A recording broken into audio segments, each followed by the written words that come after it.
Steve. Hello, what? Wait, what? Hello, I am Steve of Houndstooth Miniature Painting. Welcome.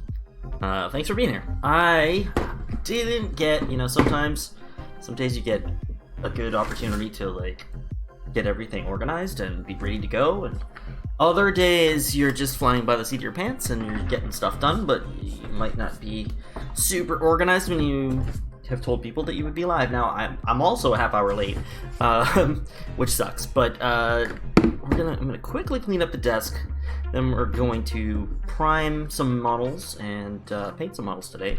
We're gonna start working on some samurai for the game Test of Honor, and I also have, you can see in the background, these little bits here. Those are some pieces for the game Die Hard, the board game. One of my very close, good, longtime friends, one of those people that, if ever you needed to bury a body, would be the person you call, those people. His brother, who's awesome, had this, and he was like, hey, could you paint this for me? I was like, sure. So, it shouldn't be a lot of effort, so I'm going to hopefully try to squeeze that in. I am going to try to just get some of this stuff out of the way that we've been using over the last couple days. I like to... You know what? I mean, I'm going to work on a better... Eventually, it's not my top priority at the moment, but I'm going to work on a better system for how I organize my paints, because it's not that bad, the system that I have, but as far as when they're put away, but it's not such a great system for taking a paint out, taking a couple drops, and putting it away immediately, which is really what I need to start doing, because, a couple days a week, I wind up with, like, 30 paints out on my desk, and then I have to stop and go, okay, this goes here, this goes there, put them all away.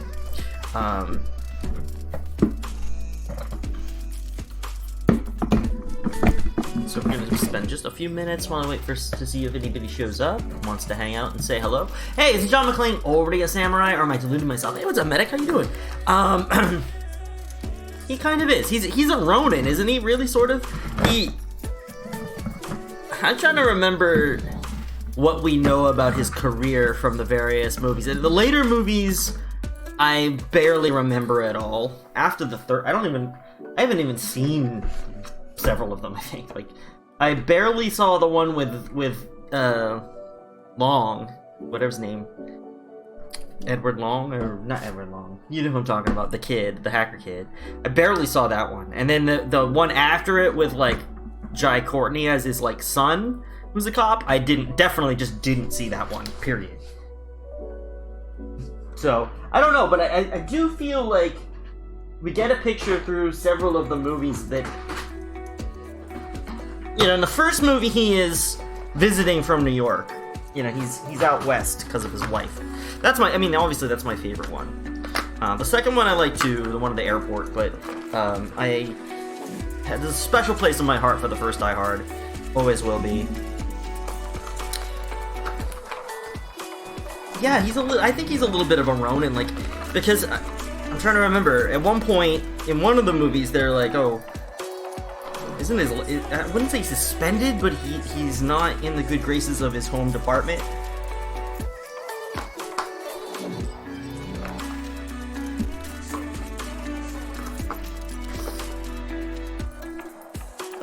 Oh, my nose is all... Oh, hold on, I gotta get up for a minute. I gotta take some allergy meds and grab some tissues, because I'm gross right now. Hold on. Ooh.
Seppi's new Kickstarter launch. Okay.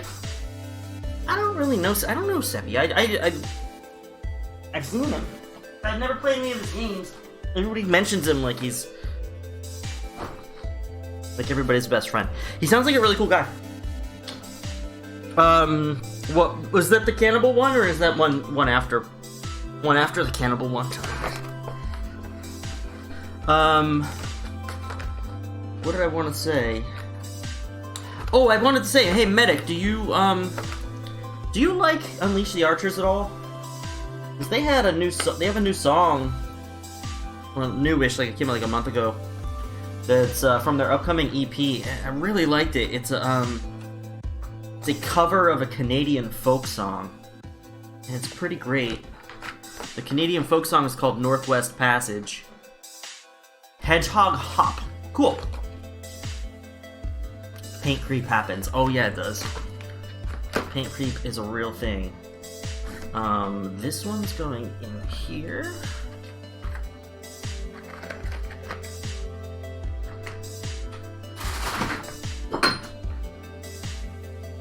Alright. We're almost to the point that I can start doing the other prep work we need to do, which is start priming. I will show you the samurai in a minute. These ones are metal.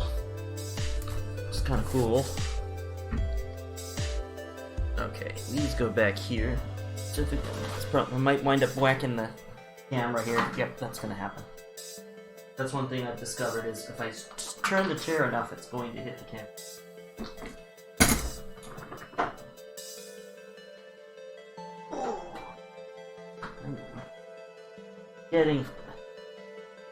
Getting heavier, and my belly is getting in the way of doing things. Like bending over. Okay. I think that'll be good enough. Got enough space cleared. Alright, now. So for the models that need to get primed today, we're gonna prime up these samurai models.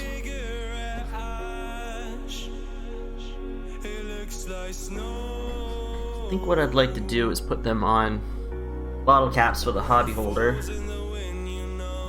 The hobby holder has been a very useful addition to my arsenal, I must say. I'm a fan. I like it with the handle that I have for it, and I don't know. They were 3D printing those before. I don't know if they're still making that one or one of a similar size. I should try to contact them and see what they're up to. I don't really. I'll look into what they have publicly available for information first before I start contacting the. I think it's Kit, who's the owner. Before I start acting like, oh, pay attention to me. All right, so I want some bottle caps.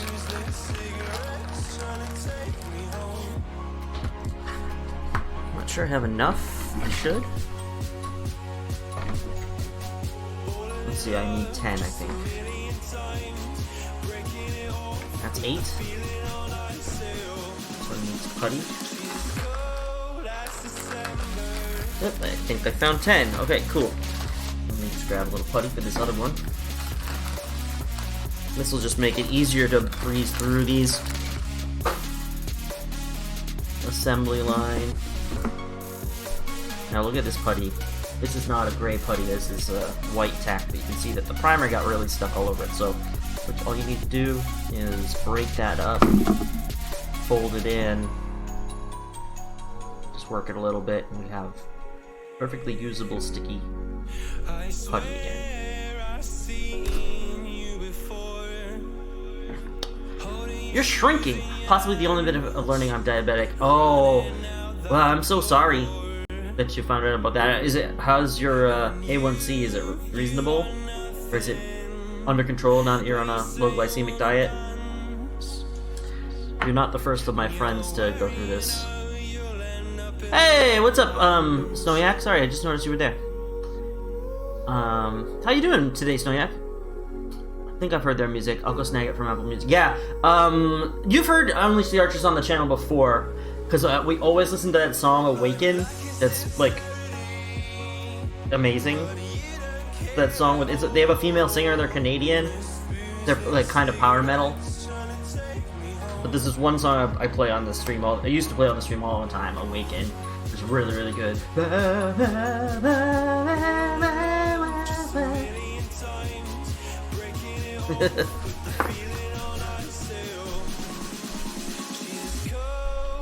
Good. Oh, good to hear that. All right. So I'm gonna take a minute and just fix these. See if we can make them sticky.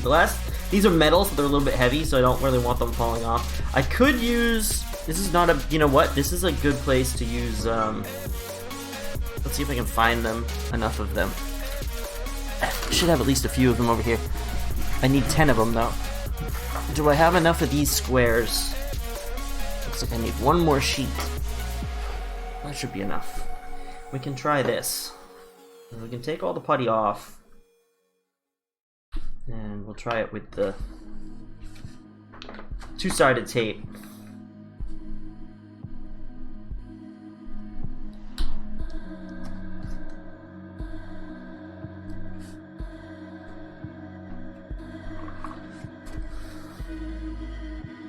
.9 when they tested. Ooh. That's not too bad. I mean, it's not good, but it's not like dangerously horrible. I mean, it's not great. Oh, okay. Cool, man. Yeah, just stick with the low glycemic diet. Exercise. You know what to do. I'm not gonna lecture you on it. It's the thing with diabetes is it's pretty I mean, it's really controllable through habits, you know? And unfortunately, like, one of the things that I experienced as a podiatrist, because, you know, anybody that has diabetes has to start seeing a podiatrist pretty soon. Eyes, I don't know how much you've probably learned a lot about diabetes already, but eyes and feet and kidneys are the earliest places that start having severe symptoms, because those are the places with the smallest blood vessels, or with, you know, kind of reliance on really small blood vessels with low flow, or narrow blood vessels. So changes that happen with diabetes affect those organs first. What happens in feet primarily is that people lose. Well, there's a whole bunch of things that happen for a whole bunch of reasons. We can get into the science of it if anybody cares. But, one of the things that happens when your blood sugar is really high is that, are you guys familiar with the names of chemicals like sorbitol and xylitol and anything that ends in tol, basically? What those are is they're essentially sugars, but the aldehyde group gets changed to an alcohol, so they're actually alcohols, technically, instead of sugars, but they're basically sugars. And so what happens at times when you have really high blood sugar or have really high concentrations of sugar is that those can develop and be created in the body when they normally wouldn't be, or they would be changed back, and you can get buildup of those sometimes within nerve cells and things, and it really impairs the function. It's also one of those sugar alcohols. Absolutely correct, Dork Jedi. Sugar alcohols. Because what makes something a sugar is that it has hydroxyl groups, but then it also has an aldehyde or a ketone group. Keto group. But you can convert aldehydes and ketones to alcohols. So anyway, all other test values are fine. So I haven't done any permanent damage. No, yeah, I wouldn't imagine you have a lot. Usually, it's only, I think for me, like, it's scary when people get diagnosed at like 12 or 15. You know, if you get diagnosed under 10, I mean, it's not great, but it's probably not too bad.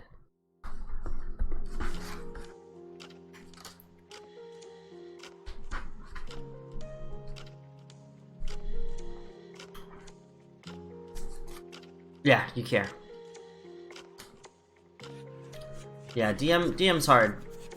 It's I always found the hardest thing with it was to explain to patients. I mean, basically, people that get diagnosed with diabetes fall into two categories, right? There's the people like my friends who've been diagnosed primarily for the most part, who take it really seriously, and they're like, okay, I'm gonna make some changes. I'm gonna do this, that, and the other thing. And then there's the other people that just immediately resign to it and like, okay, I'll take the medication, as if like that's good enough. Like, okay, well, now that we know that I have this, I'll just take the medication. But that's just a downward slope. Like, the medication's only to keep you alive. I mean, and I'm talking exclusively about type 2 diabetes. Type 1 is almost entirely a different thing in all respects.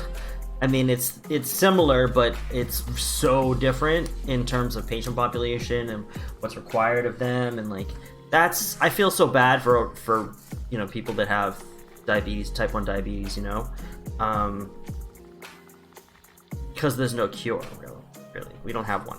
But for type 2, it's like, you could probably fix this. It's really hard.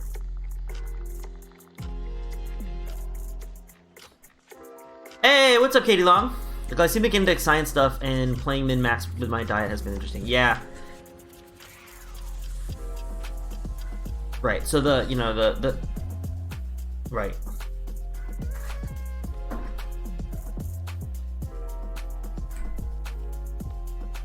And it's pretty, you know, the thing too is it's just like, if you stick with whole foods and do kind of lean a little bit towards more of a keto type thing, you will generally obey most of the glycemic index type rules. So you'll be generally pretty fine.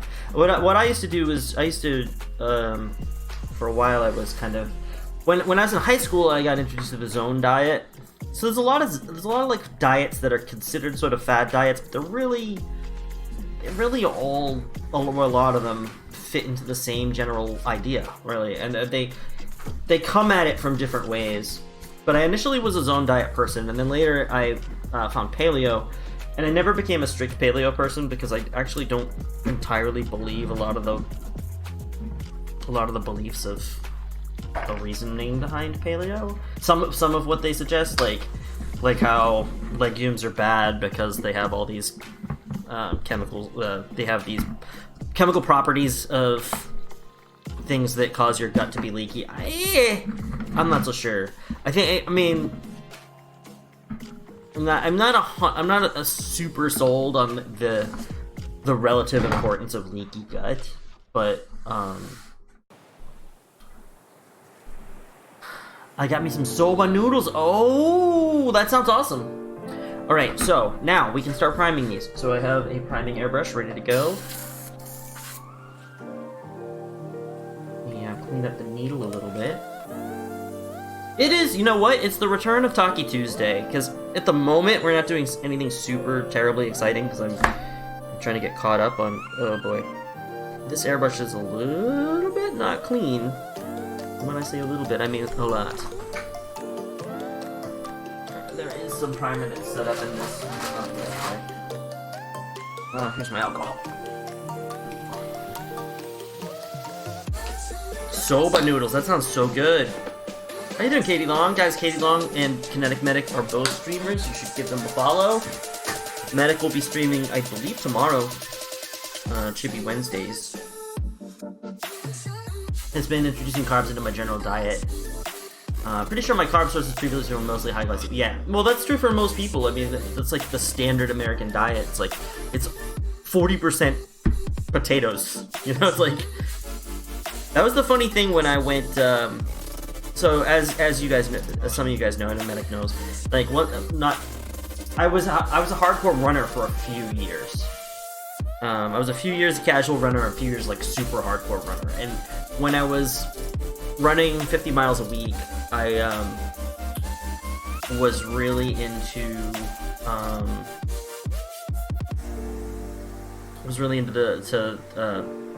paleo at the time. And the interesting thing about so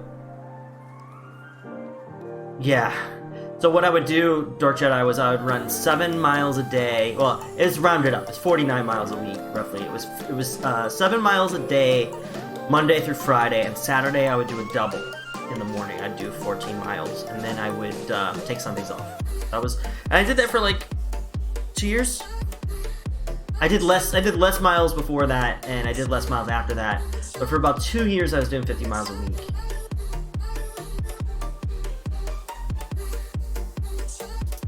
No, oh, well, yeah, that's totally fine. But no, I think we should talk about it. Fiber. No, fiber is definitely a huge thing.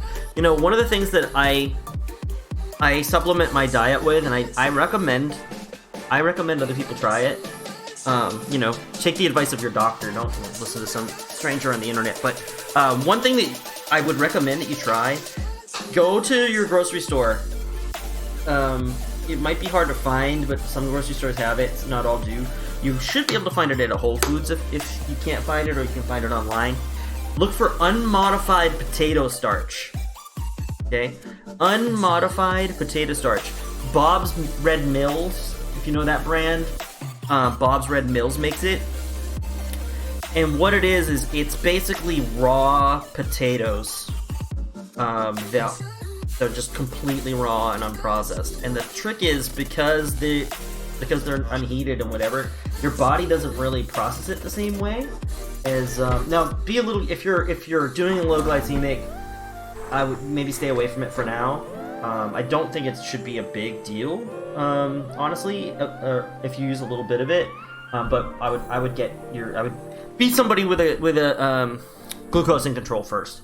But because it is all starch. But here's the deal. So because it's never been heated and it's basically raw and it's a powder, it's mostly it's potato starch, but it's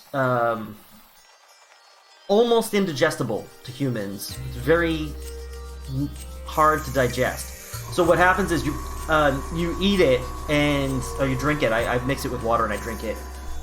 And the bacteria in your gut, certain bacteria in your gut will break it down, and you will grow other types. So it's a prebiotic. I don't know if you know about prebiotics and probiotics.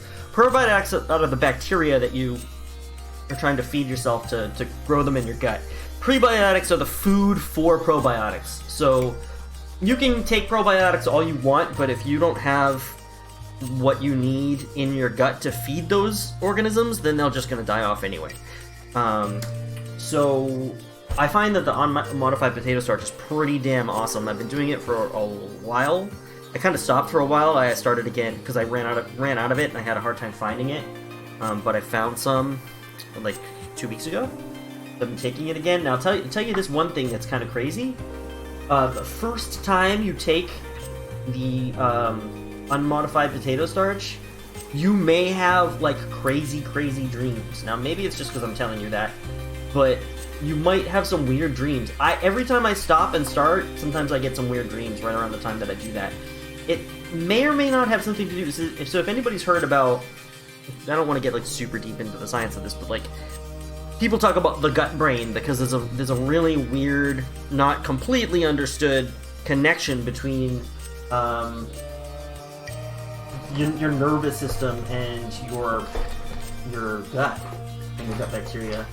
But there's a couple reasons. One, there's certain types of neurotransmitters that are released extensively in the gut, and also the other that's the main one, really. So one of the crazy things is not really neurotransmitters, more like hormones. Here's what I was looking for. Okay, so oops. Yeah, when you change the concentration of certain types of bacteria in your gut, suddenly they are releasing more of these certain chemicals, and yeah, it affects your dreams. It can make you get a little gassy at first too, so go light, go easy in the beginning.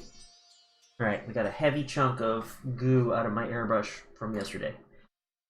Yeah, ask them about it, and I'm sure they'll say it's totally fine once you're under control. They'll probably ask you not to do any crazy changes until later. There's other things that you can take that have a lot of prebiotics. There's Jerusalem artichokes, tiger nuts. They have there's different.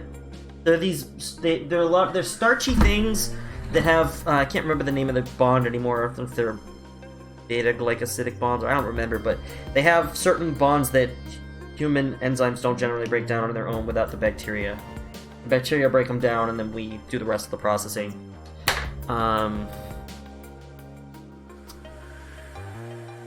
You just eat them like apples when you were a kid? That's awesome.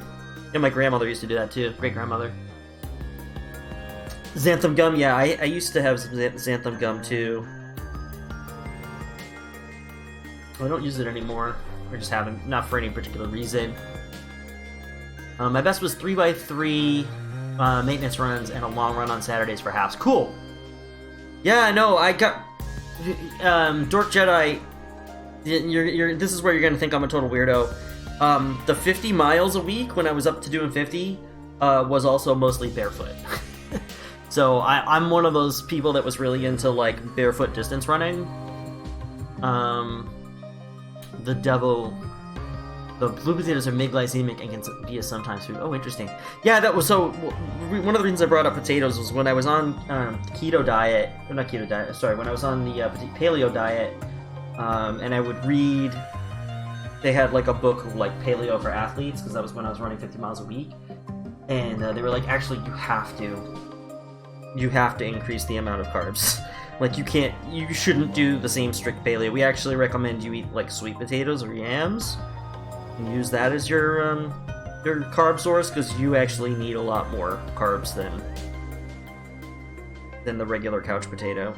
Yeah, so I used to do the simplest preparation of sweet potatoes like that you could possibly do, which is like I would microwave them and then split them open and then mash them up like inside the peel with a little bit of coconut milk and like garlic, and was it like garlic butter and coconut milk? I can't remember. I want to say it was garlic and coconut milk. It's been a while. It was really good. Pumpkin's another one I gotta ask about. It's weird, high glycemic index but pretty low carb. Yeah, that's the weird thing too. It's like if the glycemic index can be high, but if it's almost no carbs, then how much does it matter?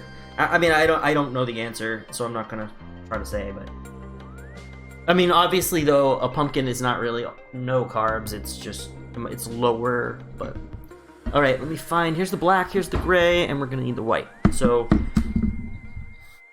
because we're doing boring things, I'm really enjoying this conversation. Running, I miss running. I gotta get back into it. I tried it last year to get back into it, and I'm an old man now.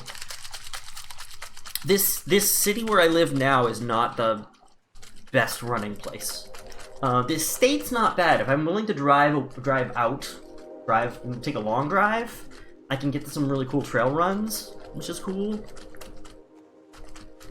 Because I used to do a little trail running here in the state years ago, back when I spent a month here in this state when I was in my peak of running. And while I was out here, I would run through this city, but I would also head out into the woods and do some more extensive running. Oh, no, here's the downside. Oh, I just realized. I color-coded these with little stickers, but I put the stickers on the bottom of the base, and now that I put them on the tape, I can't see the stickers. So, there's that.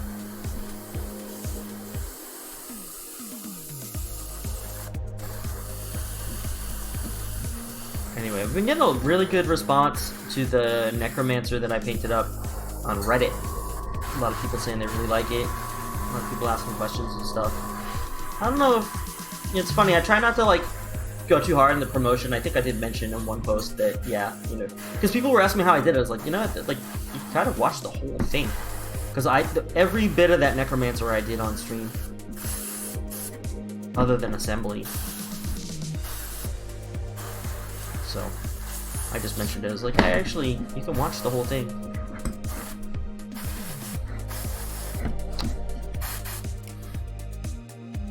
What are these things? Nitty7710! These are little samurai miniatures. I mostly paint miniatures. I know you've been in here before. But these are samurai from a game called Test of Honor. And I'm priming them so that I can paint them. It's really important, especially with metal models. More so than any of the other ones. Because the metal models will not accept paint without primer first. Regular old acrylic paint just won't stick to the metal.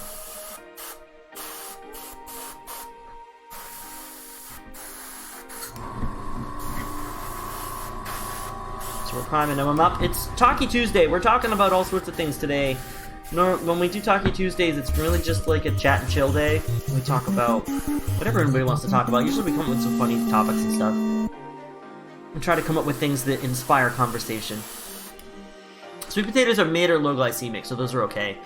For those who aren't aware what the heck the glycemic index is, it's a measurement of how fast the carbs become glucose in your body, in your bloodstream, at least to my understanding. Yes, that is true. So lower glycemic stuff has a less immediate blood glucose impact. Well, you know, actually, I think... I'm trying to think. Since it's an index, isn't it the amount of... It's really the amount of glucose that's involved in the food is actually part of the index, isn't it? It's like how much sugar divided by how quickly it seeps into the bloodstream. So if it has a low glycemic index, it either becomes glucose very slowly, or it just has very little glucose to begin with. Had to give up running. It gave me panic attacks for unrelated reasons. Got into Brazilian Jiu-Jitsu. Nothing else like it. Oh, cool. I'm glad you enjoy it.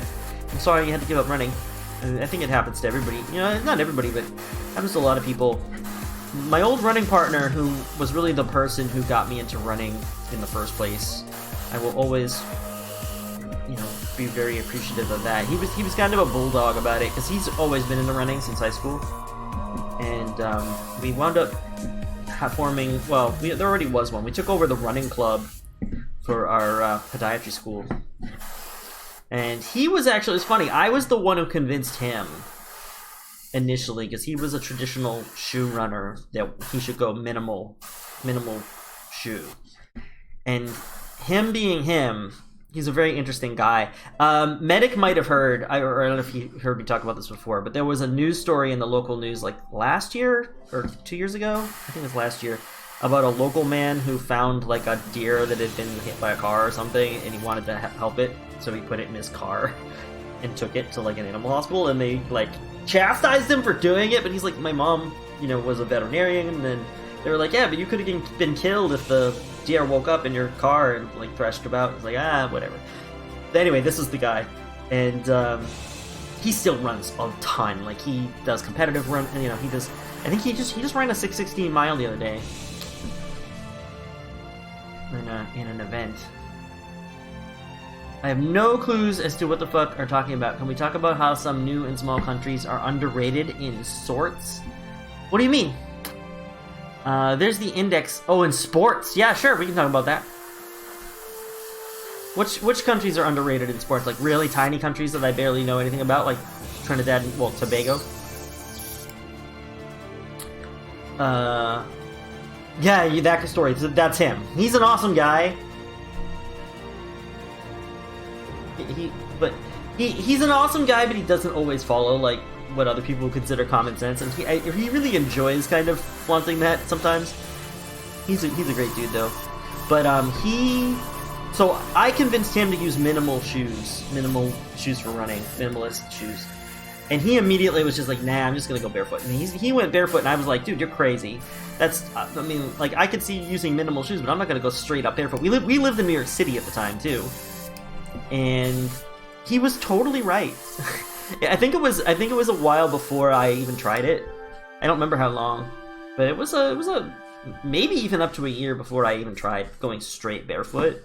And then once I did, I was like, whoa, dude, you were right. This is not the same. Like, I already thought there was a pretty big change going from, you know, regular running shoes to minimal shoes. But then when you go from minimal shoes to true 100% barefoot, you realize, whoa, you know, all of the... No, we don't have any of the problems of, you know... Because what I'm trying to say, I'm failing to do, is that even with a minimal shoe, you still wind up with a lot of the negative aspects of shoes. Like, you mitigate it a little bit, but you don't make it go away. But when you wear no shoes, you make a lot of it go away. Now, I would never... When I used to run with no shoes, I would never leave the house with no shoes. Because, like, sometimes you have to go into some place. Sometimes something happens to you, and you need to put shoes on. There were days that I would be running on pavement, it would be too hot. It would, you know... like I would be running Central Park, and there were days that the pavement would just be too hot for me to run without shoes for an entire 14 miles or whatever. So I would, I'd carry shoes. They would be in my hands. Example, my country, which was added to UEFA only back in 2016, and we became the only one to score 3 against England in their stadium still. Oh, nice! Wisdom is my dump stat. Considered a shit country. What country is that? Can you say? If we're gonna talk about small countries, I can understand if you don't want to say where you're from, but what country are we talking about? Yeah, I know what you're talking about. I don't know who the UEFA is, but I don't follow soccer at all, or football as you call it. It's hard for me because I'm a fan of the other type of football, what we call football here, which is a totally different and totally very weird and violent sport. I enjoy it. I didn't catch the game the other day. They had it playing in the background while I was at the store for Warcry, and it was the last time I actually looked at the screen. It was 36-0, and then I heard at the end it was 43-0. Hand egg? Kosovo. Oh, okay, cool. That's awesome. So how are you in Kosovo? Well, I don't want to ask you that question. In Kosovo, is there just like a national sports, like a national soccer team? It's a very small country, right? So, or do you have like major sporting leagues as well? You know, a lot of the small countries don't really have their own professional sports. They just have a national team. And a lot of the national teams, in some cases, for really small countries, they're still, you know, not professional sports people. They still have regular jobs.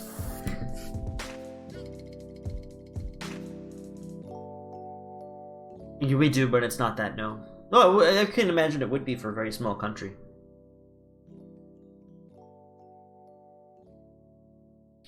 Is Kosovo a member of the EU?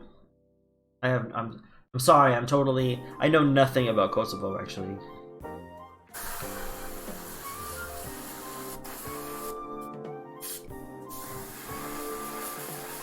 Forgive my ignorance.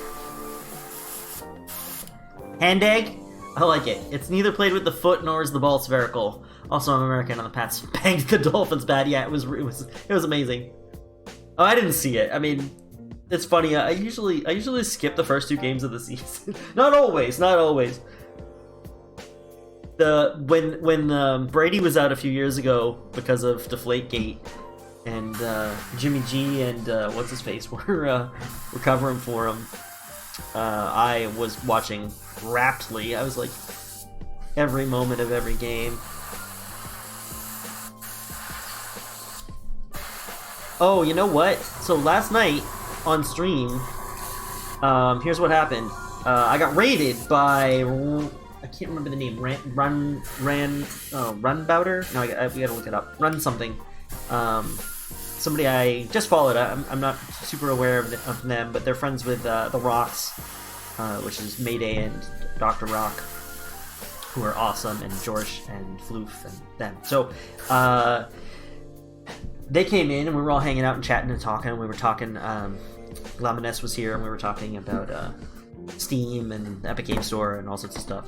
But one of the things that came up was one, that I only have 9 games in my Steam account. 2, that I've never played Fallout 1 or 2 or Tactics. So actually, George, who is amazingly generous and awesome, actually sent me a bundle of those 3 games.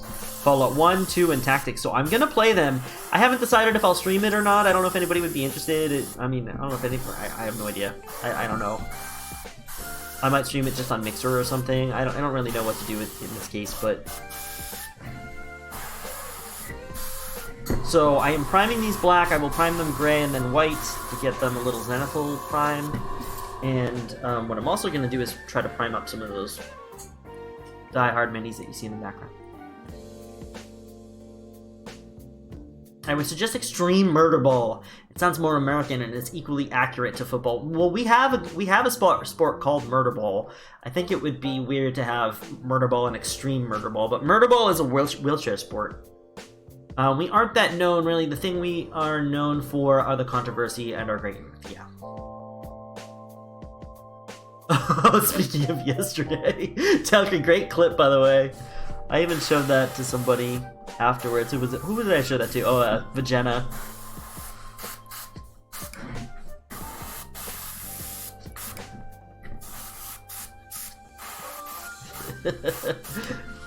That's a classic. Instant classic. How are you, Talcree?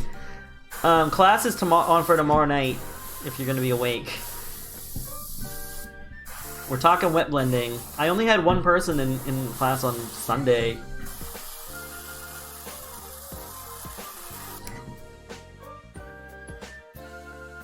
We're starting a beginner class online. Hey, what's up, Raj? Next month. We have a little band of beginners that are all getting together. Right now I've got 3. Laureen Llama! Guys, make sure you follow Llama. She's amazing. She's a very, very cool streamer. Llama, I don't know if you heard, I was just talking about, somebody just gifted me some games on Steam, and I got gifted Fallout 1, 2, and Tactics, which I've never played before. Do you think I should stream those games, or do you think I should just play them on my own? I've been playing a little Diablo the last couple days. I'm gonna take a night off. I'm not playing more Diablo tonight. Oh, I don't know if I can. I should take a night off. I've actually gotten to the point where I'm actually decently powerful.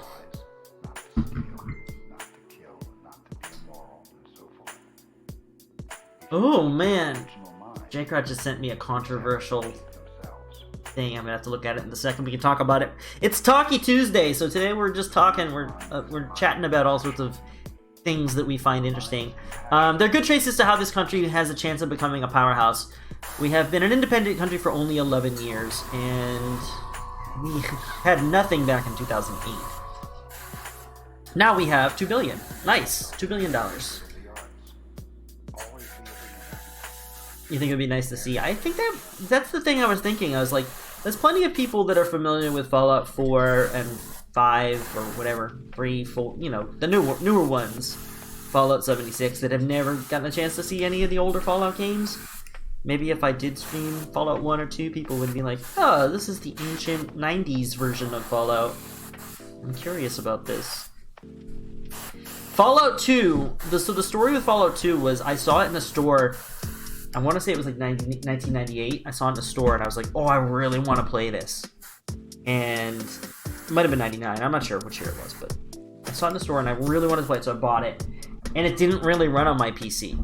And I didn't have a lot of money, so buying a new PC wasn't really an option. So I tried playing it, but I just couldn't make it happen. I just couldn't get anywhere. So I never really got to play it. The little bit of it I saw, I was just so enamored with the whole tone of it. $2 billion in the bank, and the youth system is what makes this country great. So tell me, can you tell us a little bit about the youth system? I don't really know anything about it. Or send me a link to an article or something. Well, you're in DLive. Yeah, you should be able to post links on DLive. I would be happy to see you streaming There Are Billions too. I know, I played it a little bit the other day. I'm a little bit... I never did finish that file, you know, that one that you saw me playing before. They changed the game a little bit, and I haven't adjusted to how they changed it yet. So, you know, since the last time you saw me streaming, you need to fuck off. I'm on my phone. Okay, take care.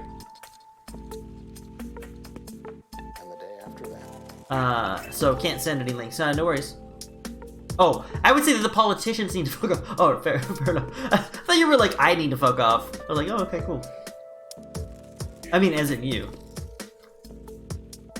If you do Fallout 1 and 2, you should also consider Arcanum. It's the steampunk and magic twist on the Fallout engine.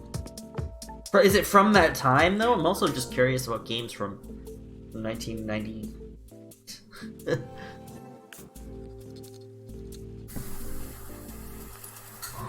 What's happening here? The pants we're going to wear tomorrow. And the next day. And the day after that. Hold on. The airbrush was not clean when I started, and it's getting more unclean because Because that's what happens. Dirt accumulates dirt. Yeah, same era. Fucking old. Is your coaching service still available? Absolutely. Are you talking about for the Arbillions? Or for painting? I'm guessing you're talking about the Arbillions, for sure. I still want to do that thing. I think we both just got busy in our lives. I'm certainly down for helping you with the Arbillions.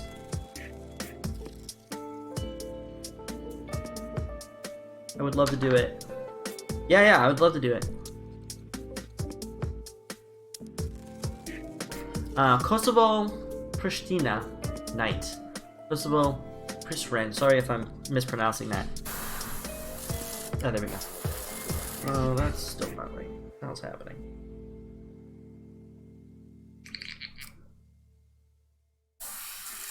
There we go.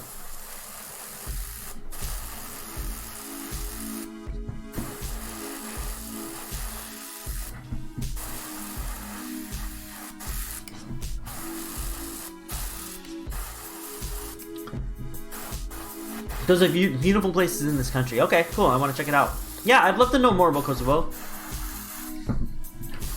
I will try to look it up after the stream's over. You're all right, really. Cool.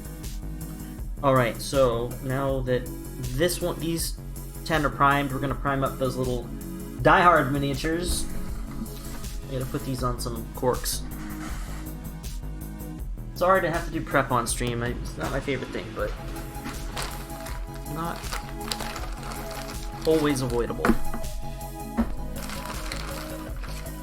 How many do I have? 8.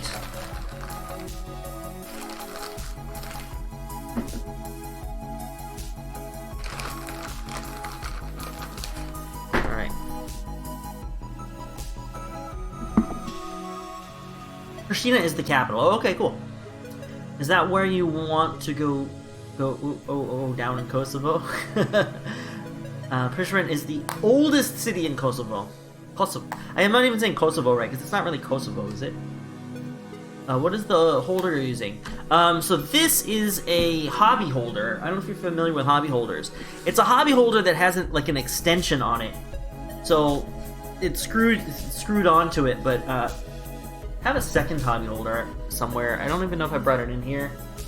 It was in the other room. I'm not sure where it lives right now. I have a second one because a friend had one and didn't like it. I really like my hobby holders. Now, you might be if I show you the bar, you might be more familiar to you. But it's this thing that has this bar. I prefer using this because this is the size and shape that I really enjoy.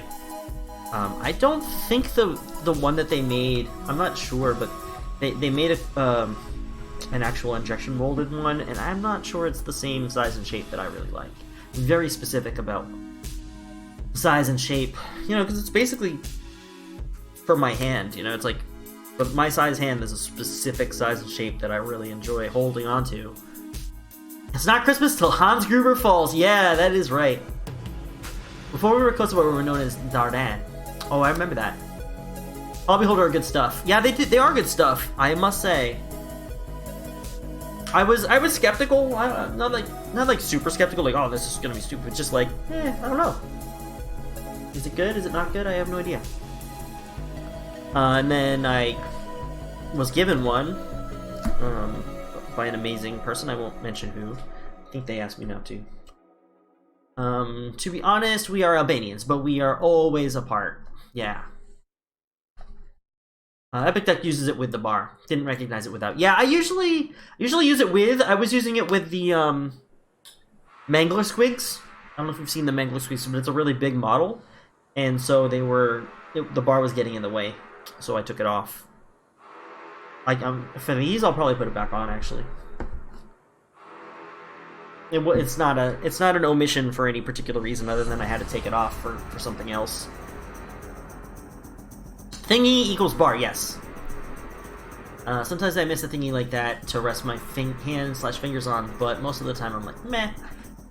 Yeah, exactly. The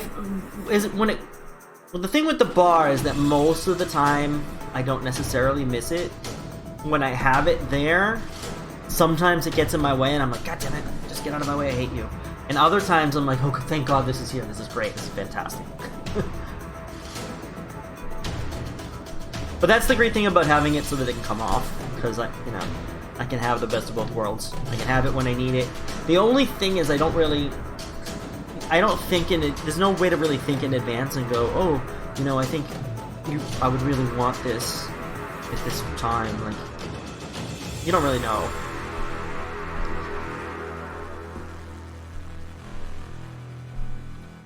So I'm just doing this really, really quickly for a friend, and my main plan, I don't think I'm really going to paint all these 6 thief models different. I'm probably just going to batch paint them all the same. Because I have a whole bunch of paint commissions I have to do, and this was just like a favor for a good friend's brother. It was just like, he's been waiting for a little while. Not super long, actually. Can't remember how long, it's been a couple weeks. I think I found my perfect holders for now. You have the Jimmy ones? Oh no, big wine cork. Yeah, those are my favorite. My absolute favorite is still a really big big cork. Not even a wine cork. It's like a jar cork. I don't know where they are. I don't have any on the desk at the moment. I see some on the other table. I don't have those. Can't see any of the ones that I really like to hand. They're about. I only have a couple of them. They're pretty expensive. I like. Well, basically they're this size. This is the size cork I like. This is the size everything that I like. Well, everything. Size holder. Where people are known for their fighting spirit. That's pretty awesome. Do you find you get much overspray in your hobby room? No, very little. Like if I spray a bunch here, do I have overspray? A foot in every direction? No. Like, this is about as much overspray as you. Basically, what you see here is the overspray. Like, it ends about there. And in terms of overspray, is there a lot of like particulate in the air? No, very little, very, very little. If you don't use an airbrush, you might not be aware of how little it actually puts out and how much it actually goes mostly where you're intended to go. Also because I'm up close. So it really does mostly wind up on the model, and then the rest of it's like right here.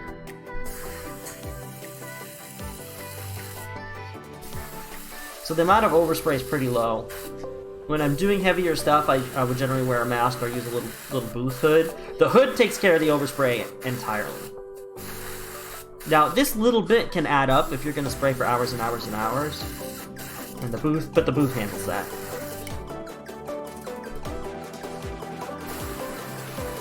He likes big bungs. I do, I like big bungs.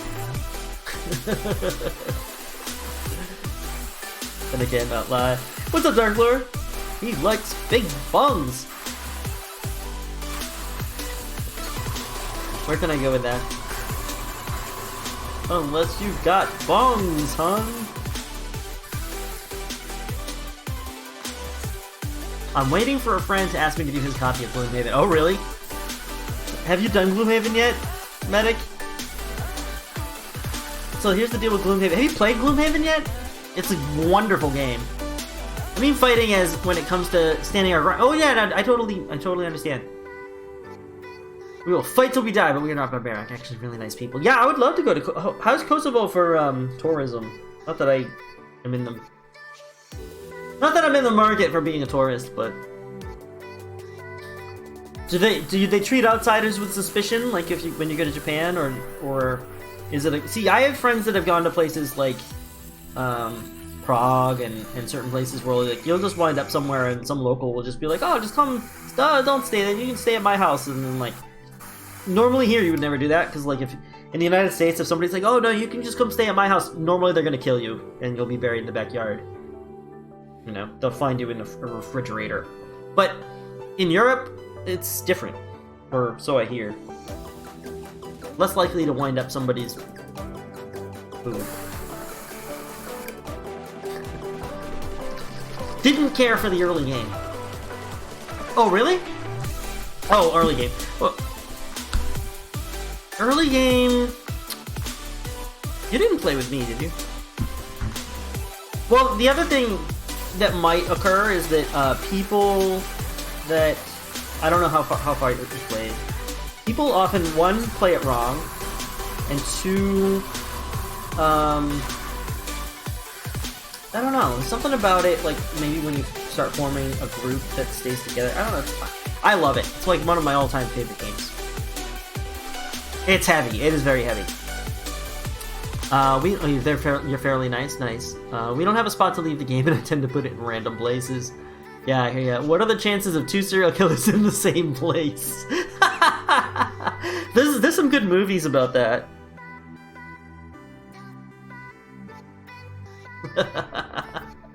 No, not with you. Yeah, it was. I thought you hadn't. I had run a game of it this past year at Captain Con, and I didn't think you played with us.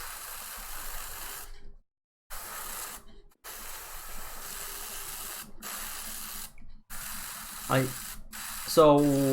have right now a prelim schedule. Oh, so Medic, I don't know if I shared with you I mean, this isn't really news because I wouldn't say it's 100% official yet because I haven't seen them, but it's pretty much a done deal. I'm going to be teaching at Captain Con. I'm going to be teaching my stippling class that I've been working on, if anybody even signs up for it. I think the organizer was a little bit skeptical about a stippling class, and I think that that's reasonable. But I'm teaching a beginning class too. I'm teaching a beginner's class for beginner's miniature painting, and I'm teaching a class on stippling. 6 foot, and I'm 14. Oh, wow. Oh, you're a youngin'.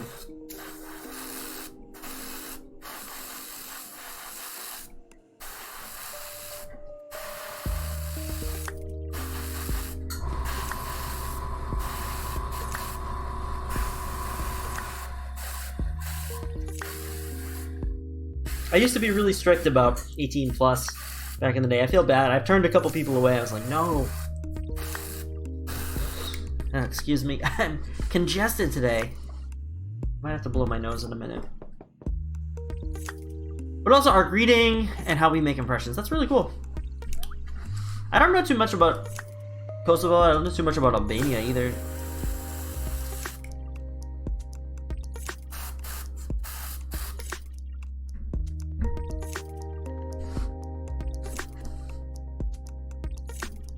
Nice. I think people will sign up for it. I hope so.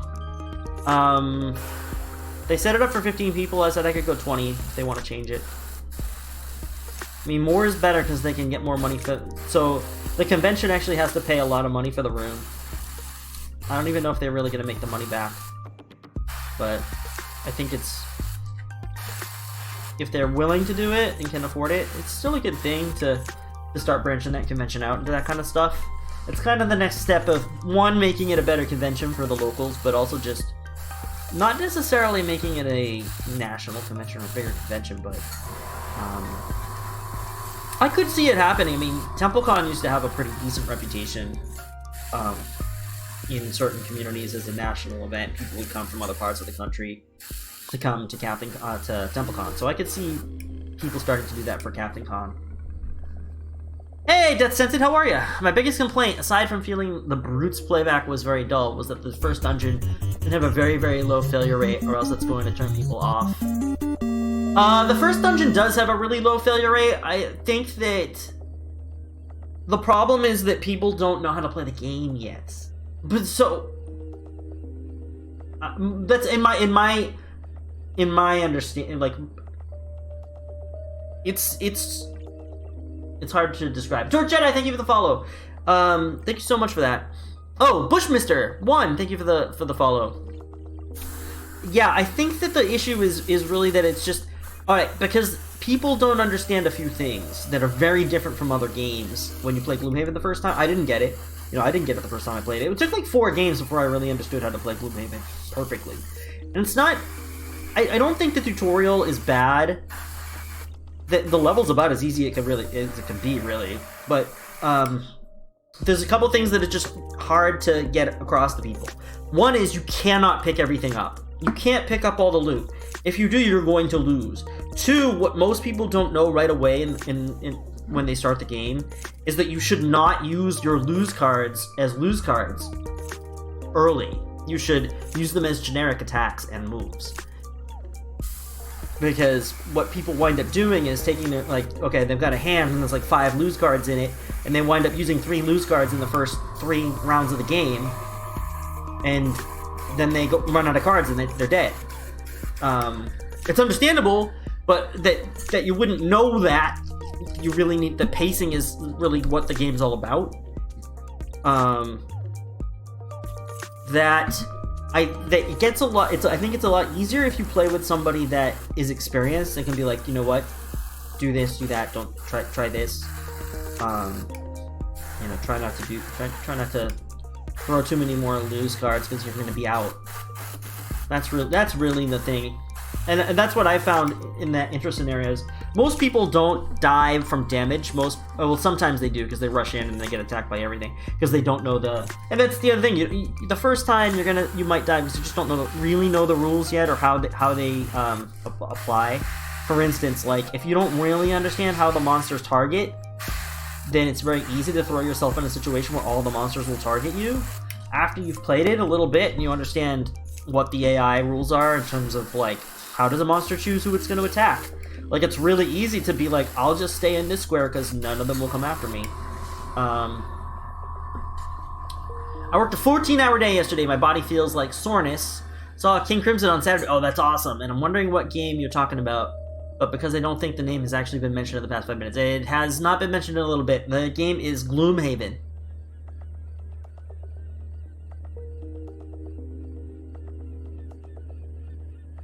No problems with 18 plus limit, no excessive trolling. No, family friendly. I don't like it. I mean, in all honesty, I will disagree very strongly. I don't think family friendly is the way to go. Well, first off, family friendly isn't really family friendly. Honestly, I think that like 18 plus is honestly more family friendly, if only because you keep out all of the weird 14-year-olds that come in that want to be trolls. Or at least, like, you have an established set of, like, hey, let's not do this. Finally, I know how to pronounce it properly. Gloomhaven? Yeah. King Crimson, the namesake for one of the most broken stands in all JoJo, yeah.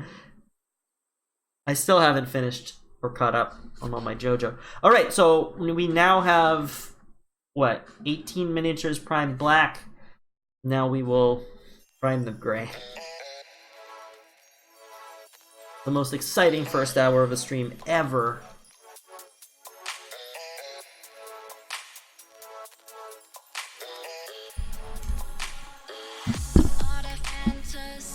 Gotta try to clean this out. This airbrush is a little chunky right now. A little bit of a chunky boy. I think I finally wore out this little brush. I think I need to get another one. I bought a whole, I don't know how many were in the box, like 20 of them or something. So I have a ton of them. I've been using just the one for like 3 weeks. A box of them was like $5. So, should last like a year. Yeah, it's Gloomhaven. Gloomhaven is my favorite. One of my all-time favorite games. Also, want some fun facts about Albanians? Maybe not.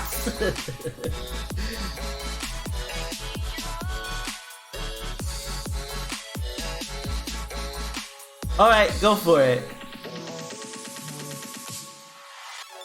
I don't want it to get into, like, regional, bitterness. If we can keep it civil, sort of, relatively. I understand there's reasons for some groups to have issue with others. The mother of George Washington was an Albanian. Oh, really? That's an interesting fact.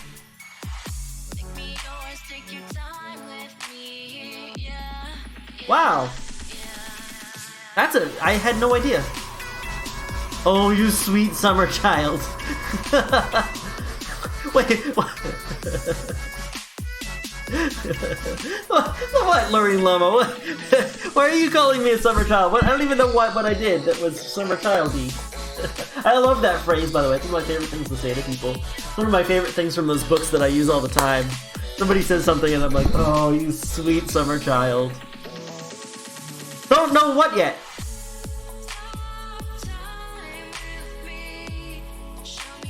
What? What did I miss?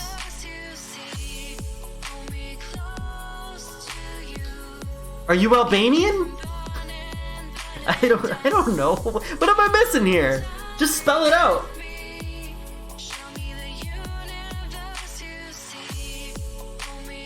Oh, George Washington. The mother of George Washington was not an Albanian. What am I missing here? Regional this is always a thing. Well, yeah, no, I understand that it's always a thing. I just want to not discuss it at length. I mean, I'm not saying that it doesn't exist. I'm saying I don't want to make it the topic of conversation. According to a recent book read of mine, old George threw a silver dollar across the river once, and this was a feat of note. The science behind it is pretty neat. It's wasteful. Unless he could go across the river and get it. Slow dancing with Houndstooth Minis is the raid. What? If you don't want to discuss it, well, that's why I go family friendly. I don't know. I don't know. I'm not a family friendly person. Occasionally I drop a few F-bombs. Also, physics doesn't ask why, it just pulls up the answer. Hell yeah! I'm sorry. I am going to have... I can't breathe. I'm gonna have to blow my nose. I have to mute the microphone. Hold on. I literally can't talk. No air passes through my nostrils.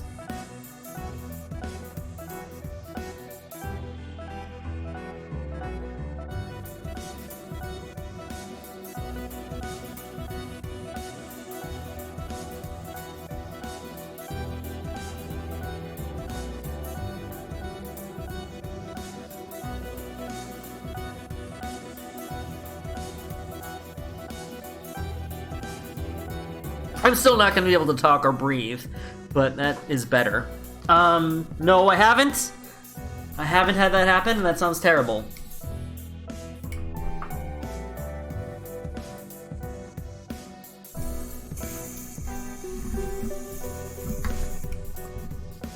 Alright, try to quickly clean this airbrush cup just a little bit. Yeah, it sounds bad. When did that happen? Our country is considered one of the oldest in Europe.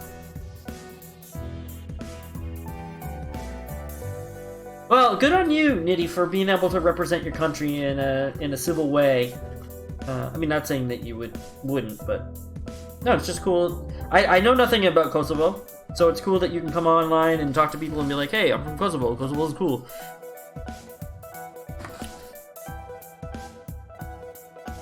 I mean, honestly, if you're really 14, that already shows a lot of maturity that you can come on and just talk about anything without being a giant ass.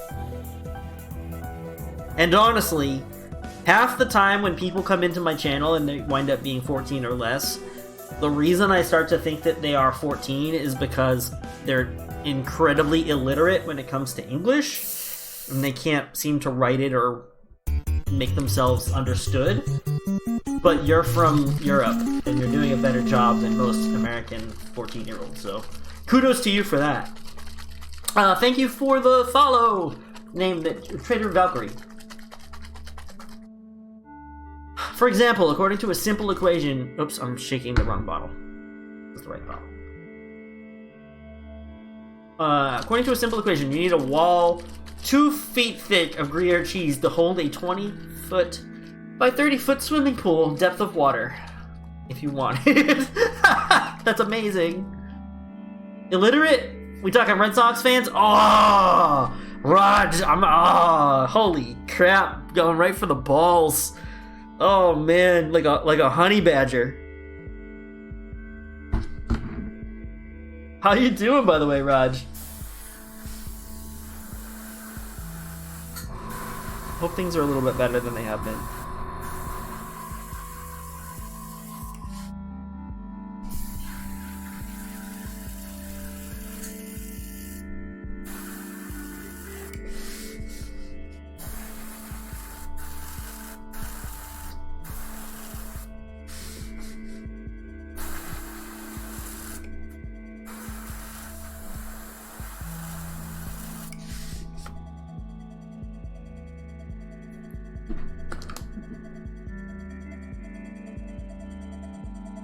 Mm.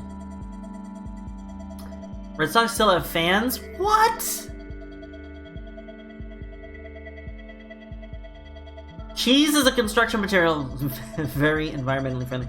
Oh, well, yeah, I mean, if you consider that cheese is really just a fungus. Have you been seeing people have been working pretty hard on building mushroom mycelium building materials. You can get incredibly tough materials from mushroom mycelium. Muddling along, thanks. Striving towards normalcy. Yeah, take it easy. Take care of yourself. Take care of the others around you that need support as well. Nomming the walls would be dangerous. Yeah, nomming the walls is always bad. Don't eat your walls. All right. So now, this guy. So what I love about this step is that it really helps you to see all. Now I can see all that fine detail on that model. I can see where all those ridges are. It's gonna get even better when I hit it with a little bit of white. Red Sox fans are fans for life. That's true. You're either a Red Sox fan or you're not. And if you ever really started, you never really stop.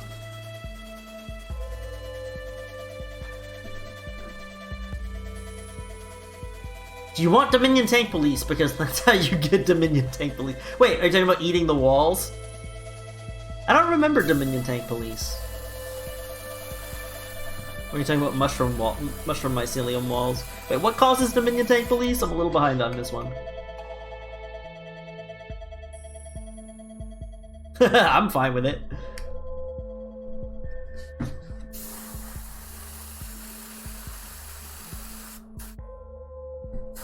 Also, there's a reason I'm always mature is because I understand what actions are dumb and rational, but also have gone through a lot in my childhood. I understand, man.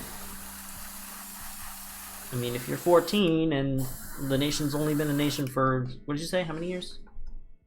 Did you say 18 years? Or did you say 14 years? Don't stop making hashtags.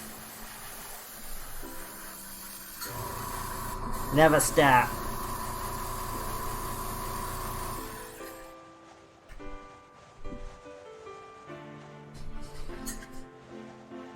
$11. Okay, yeah. Well, there you go. Right. Yes, I understand. In Dominion Tank Police, they have out-of-control fungal construction spores that have made breathing outside of filtered environments nearly impossible. Oh, okay. Well, there you go.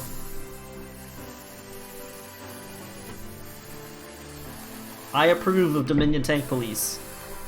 Let's do it.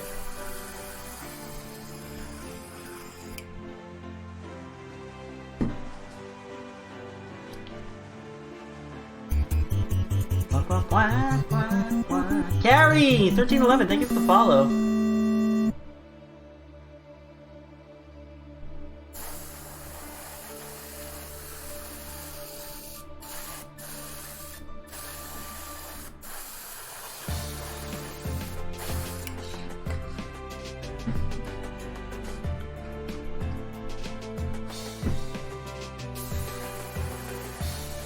Oh man.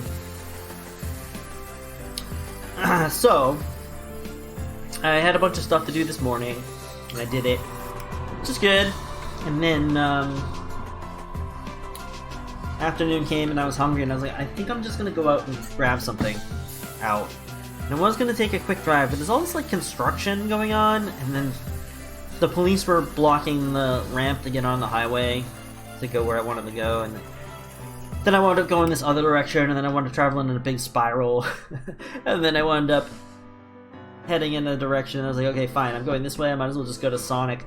I went to Sonic. This is why I started late. Can't breathe? Get a tiny tank. Yep.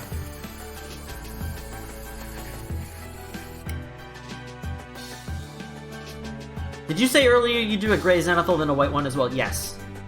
Yeah, it's a 3-stage process.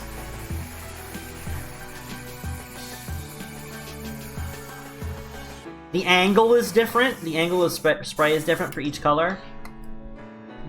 the black is all the way around. So we're finished. We're gonna. Oh wait, one more. Then we'll do the white. And the white for a strict zenithal is straight down. For the case, if you're gonna do a more directional lighting, then you can modify your gray and your white a little bit in terms of the direction that you spray from. Time to go meditate. Okay, take care, Raj. That's awesome, Nitty. I forget what I'm supposed to call you. I think you told me once. I've been calling you Nitty. I don't know if that's cool. Could I see that Reddit post? The one, what? The one of the model that was really popular? Sure. I'll show you in a second. I can also show you the model. I have the model here.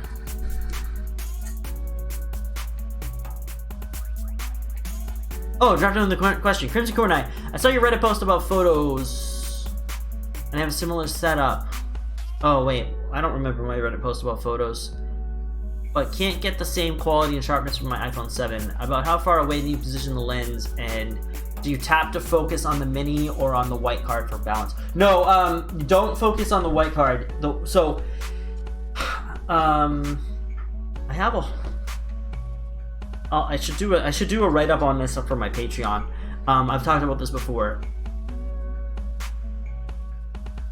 Call fucking to get it on mine. Alright. No, the one I was asking about above. Yeah. I don't remember where I posted that, honestly. I mean, I posted it somewhere at some point. I think it's been a while. On Reddit.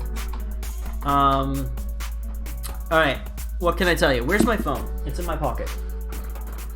So my photo setup is in the booth. It's not here. So what do I like to do? So I will show you. All right, I have an iPhone set. I think it's a 7. And what I do is I turn the HDR on. I go to 3 seconds. I stay in my photo booth. Lately I keep it elevated. And I usually will have another cork or something that I can rest the phone on. And I like to have to get the right angle. So sometimes you want to be looking down on the model, but other times you want to be looking kind of straight at the model.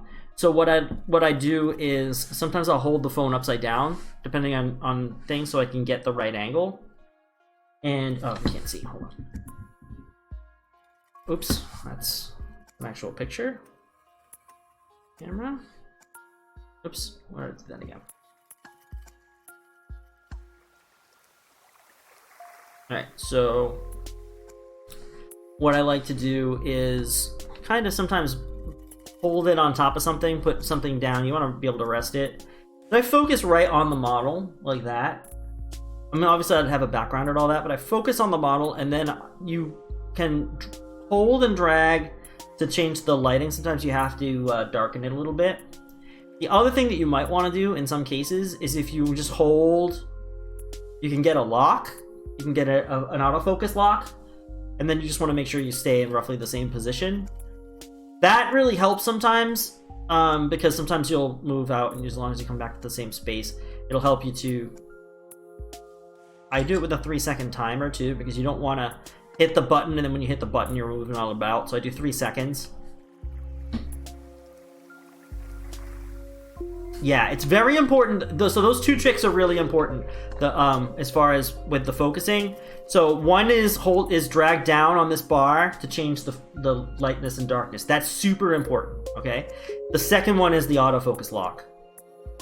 And there's really not a whole lot you could do. Now, as far as the white balance card, I don't know if I said this in that post, because I honestly don't even remember this post. I mean, I know the post is real because I know I wrote it, but I just don't really remember what I wrote. I use Snapseed, so I'll show you my phone. So here's Snapseed. It's a Google app. Google owns Snapseed. And what you do is you go into Open, and here, we'll do it for this one. All right, so you can see here, this isn't the white border. This is actually the white card for this picture. So what I will do is I'll go into Tools. I'll go to White Balance. I will grab the dropper tool from down here, and I will drag the dropper tool onto the white, and that will white balance to the white object. Okay, so that's the first thing, and then I hit the check mark. The next thing I want to do is I want to crop it. For Instagram, pictures work best if they're square, so I crop square. Crop to your heart's content. Okay, so that's that. Then the last thing I might do sometimes, and not always, is tune the image just a little bit for brightness. And I just come here and then I just hit this auto button, and it just slightly darkened it. It made almost no difference. And then I save it. And I do that for pretty much all my photos. I white balance, I crop, I might do a little bit brightness adjustment, and then I save it. Does that help, Crimson Corni? Alright, hold on, let me get caught up on chat.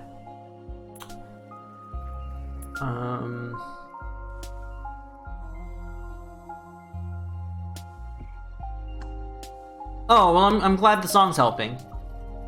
People these days taking pics with fruit. Oh, neat, I didn't know you could do that. I don't know how they're called.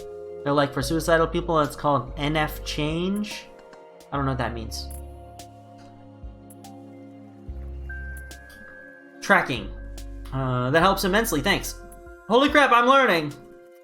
Yeah, dude, Snapseed has changed everything for me because the Apple stuff doesn't let you do a manual white balance. That's really the main thing.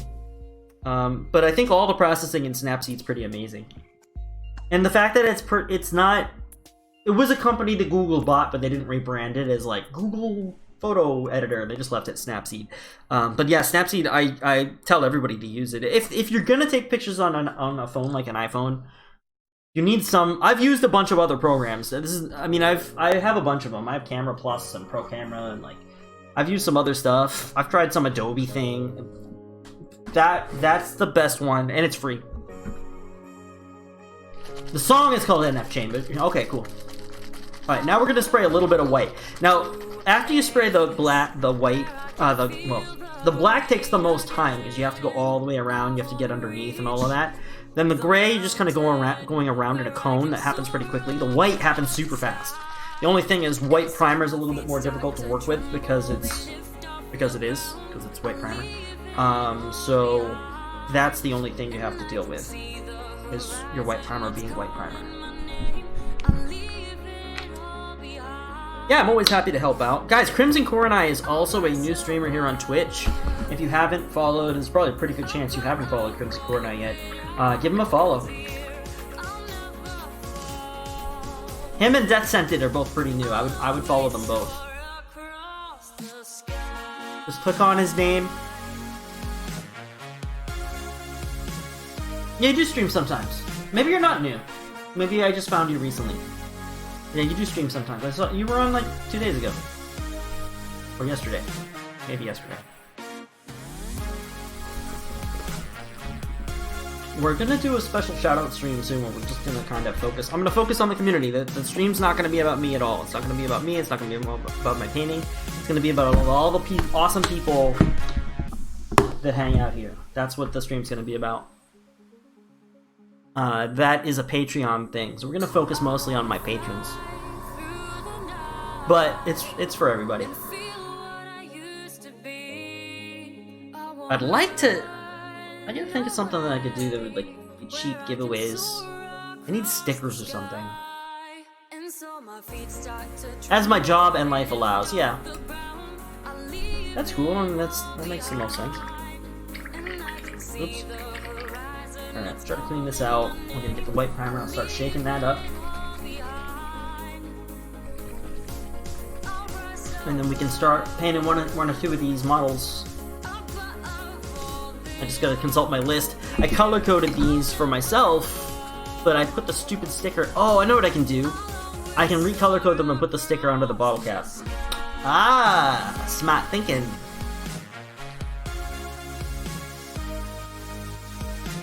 Mama didn't have no fool children.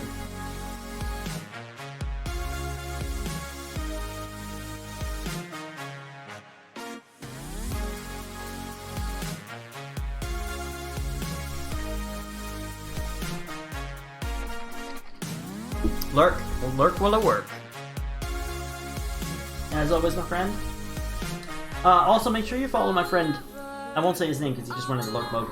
But that person who just went into lurk mode, look at your chat and then click that person's name and follow. He's amazing. He has been such a huge supporter. I've been a dick to him in the past. How many samurai are there total? 2, 4, 6, 8, 10.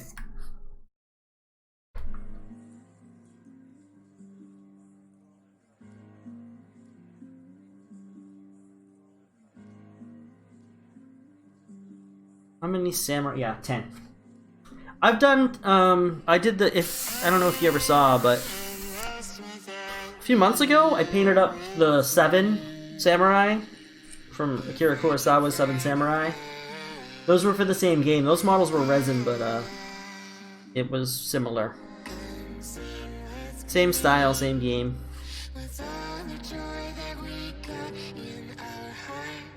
Alright, it should be good to go now. I'm gonna shout you out, yo! Yeah! Thank you, Katie. No, why would I be mad at you? Katie! Do you not know the rules of my channel?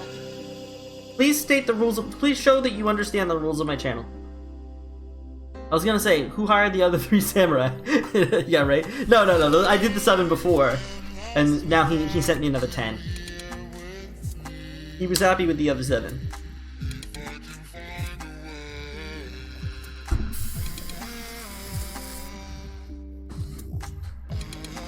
Oh, enigmatic. Okay. There's no reason for him to be unhappy. I just didn't want to say his name out loud. He can still hear me. Then he'll be like, "Oh, what's he saying about me?"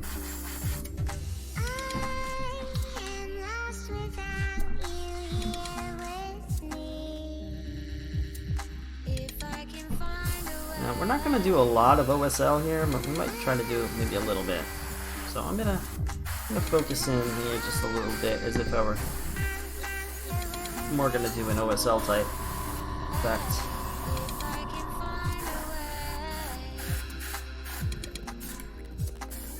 So change my direction of my spray here to go more with what I'm trying to do. Okay. Guys, Katie Long, I did not shout you out. Katie Long is one of my favorite people to hang out with. She's just really genuine and real and cool. She's interested in a lot of shit I have no interest in. Like The Real Housewives or like Joe Rogan. I was gonna say, I'm going into Dungeons of the Garage. Oh shit! What needle and PSI are you running? 0.5, I don't know, what am I at like now? 25-ish? I'm about 25.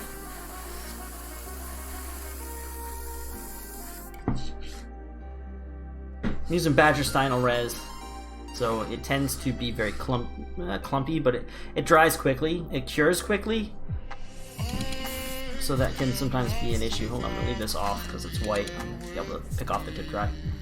I will confuse the hell out of you. You're doing a good job. Dr. Arcade TV, hey, what's going on?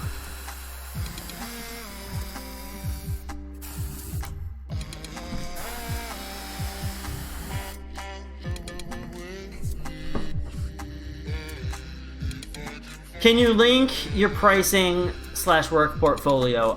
Can you type in ! commission?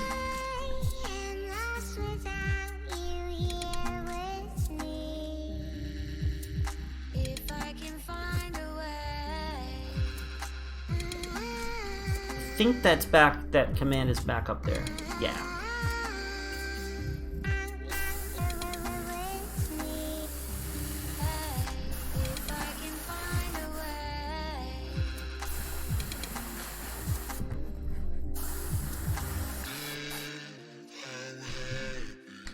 My website is super out of date right now. Like, I just haven't put up a lot of the new work, but Instagram's the best place to keep up with what I've been working on.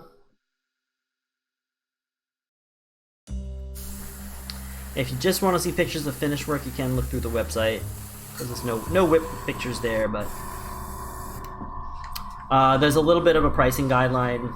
I don't have fixed prices. There's no such thing in miniature painting, because everyone's different. Things are just different. You know, painting a samurai and painting a space marine, they're not the same thing. There's a lot of things that people want that sometimes are more or less complicated. So I price everything to the job, but there's some general prices there just to mostly the goal of the prices I have on that website are just to weed out the people that are not anywhere near, you know, what I can do.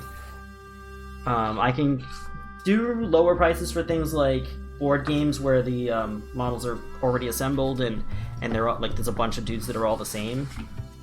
But in general, have a good rest of your stream, sir. Gonna go pretend to work for the remainder of the day. Okay, thanks for hanging out, Georgette. It was good having you here.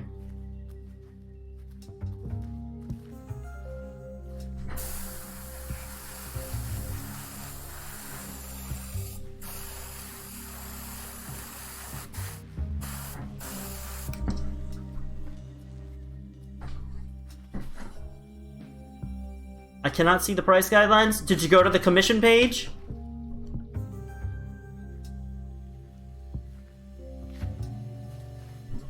You have to scroll down on the commission page.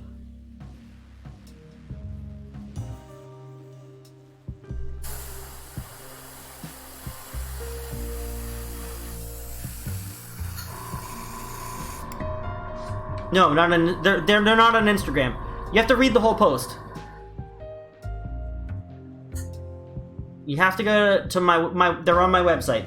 There can't be price guidelines on Instagram. Instagram doesn't do that.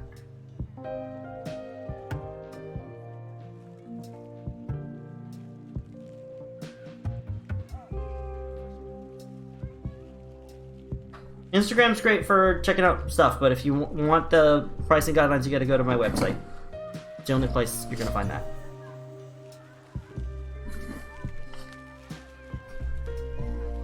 I linked, it's in the same post, exclamation point commission again if you need it. It was in that same thing, houndstoothminis.com, and click on commissions.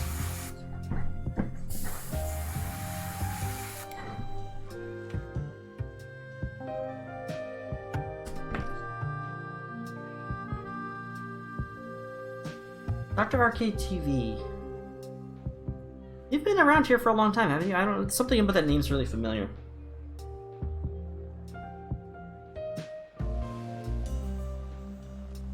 Or I'm wrong.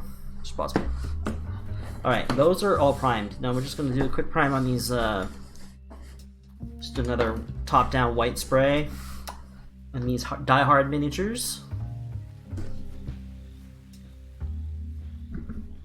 Yeah, the latest thing that blew up on Instagram and Reddit was this Necromancer that I painted over the weekend for J-Crowd. It was just a little thank you model. I only spent about 5 hours on it. 4.5. 5 including the assembly, I guess. What kind of primer are you using? I use a primer called Badger's Title Res Primer. Meant for airbrushing. It's really, really good stuff. It cures really quickly, and it cures nice and hard.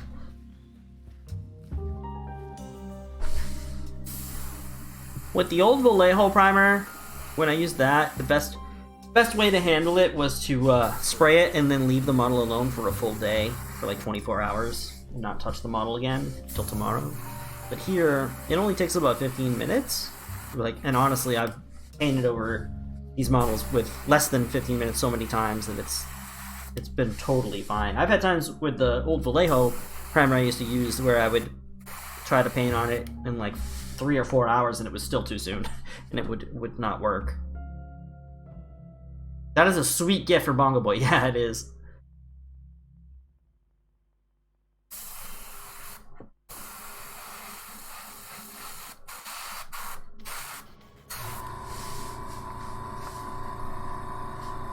Oh, it was fun. He was away for the weekend. He didn't get to see me paint it. And then I posted it on Instagram, was like I mentioned him in the comments. And he had no idea.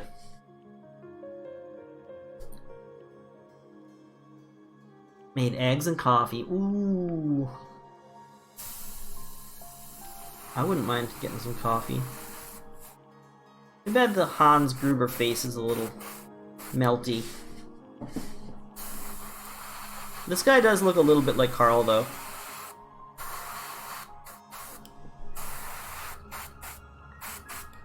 Okay.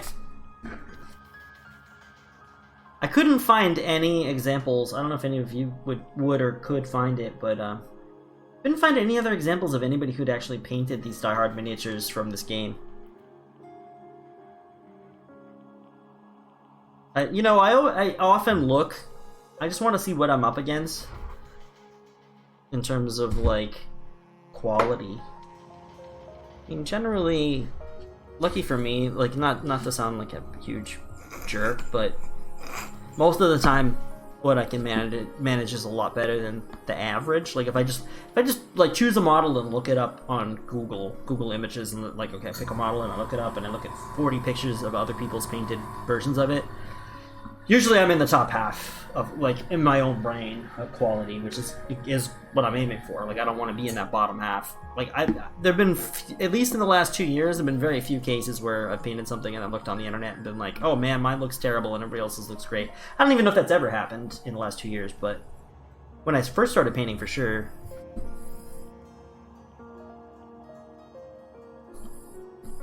But that's the thing, too, is the curve also has to account for that, because how many of those people that posted pictures are brand new painters? Because there's so many people that just come in and go. You know, they come in, they paint for 6 months, and then they are gone.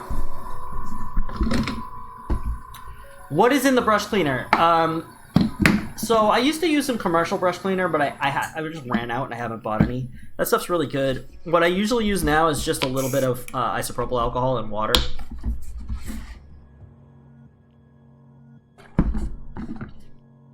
The commercial stuff's great, but I tend to go through it pretty fast, even if I thin it out.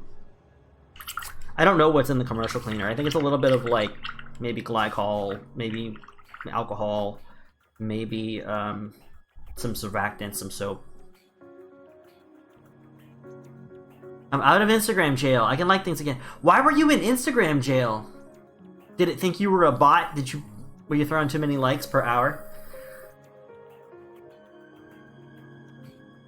Makes a great flamethrower. Oh, I've never tried that.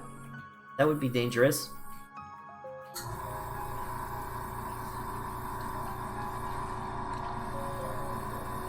Apparently like too much stuff. Yeah, I know that can happen, but I don't know where that line is. I think the algorithm looks at a few things, like how many did you like in a row? Did you pause and look at any? If you just literally just keep scrolling down and liking everything in your feed, yeah, I think eventually they're gonna... You can even do that for a while. If you do that for 5 minutes, you're probably okay. If you do that for like 30 minutes and you just keep scrolling down liking every post in a row, yeah, you're gonna get whacked.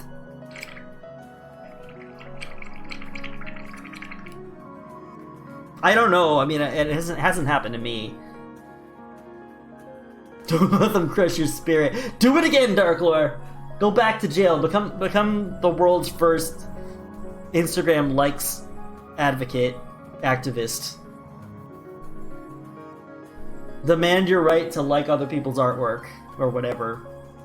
Dog pictures, cat pictures, semi-nudies, whatever it is you're into. Buy the new Instagram Plus membership. Is that a thing? Is there really such a thing as Instagram Plus? Because that's terrifying. Have you been crushed as well?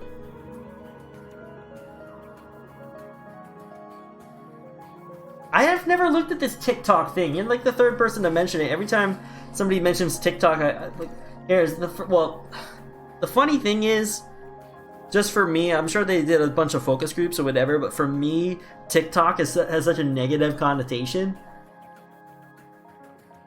The first thing I think of is the TikTok man from the Dark Tower series. And the second thing I think of now is the ads for the new the new Watchmen series that's going to be on HBO, which I really know nothing about. I keep seeing the trailer, but it is from Damon Lindelof, and that guy did a great job with that series, The Leftovers. If this new show is anywhere near as good as The Leftovers was, I'm down for it. Because The Leftovers was fantastic. I was very skeptical about The Leftovers when it first came out. I was like, what is this? What is this nonsense? I don't want to watch this. It's like purgatory, rapture bullshit. I'm not interested. But it turned out to be fantastic.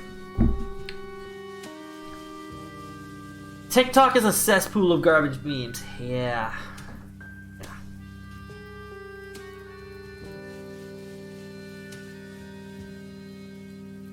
Is it new? Or is it an old cesspool of garbage memes? I don't know if that makes any difference, but... Alright. We're gonna take our palette out. Crack that palette. I think I might need to change the palette paper. Yeah, let's change the palette paper. Does anybody else have any questions? I'm all about answering questions. It is Talkie Tuesday, so we're just rapping about a lot of different topics. We were getting educated on Kosovo. We talked about all sorts of stuff already.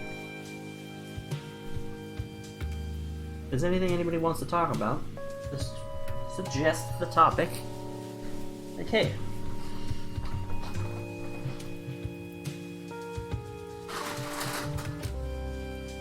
Alright, what did I do with my palette?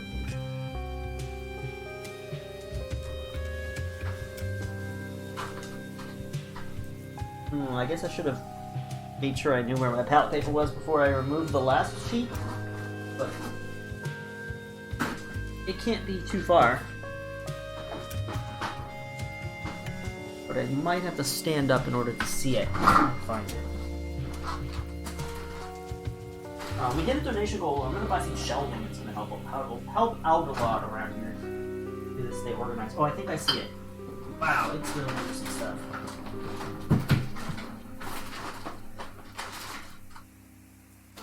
Here's my palette. Okay. So let's wet the palette. This is empty. I'm gonna refill this with some distilled water.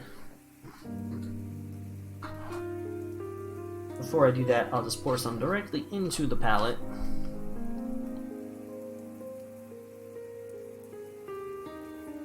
Don't want to overdo it. It's probably good for now.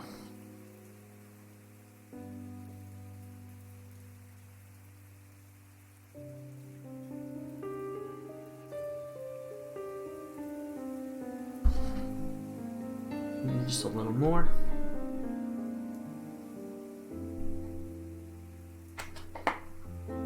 What happens on the toilet stays on the toilet. I hope it stays in the toilet and then leaves the toilet via the sewage system. Sounds like a waste of time. What do you think of the ending of The Leftovers? I thought the ending of The Leftovers was freaking amazing. I loved it. Because I actually don't even want to talk about it too much because I don't want to like spoil anything at all. I thought it was fantastic. It was just the ending I wanted. I mean, I don't even know if it was the ending I wanted. It was the ending I deserved.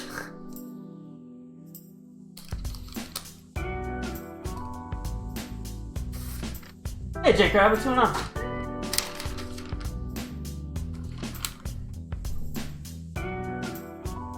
I almost went that direction, Death Sensitive. I thought about it. I did consider it.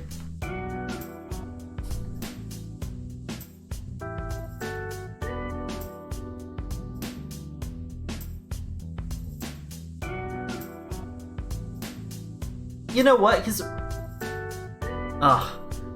Alright, guys. We're gonna go into super mild spoiler territory.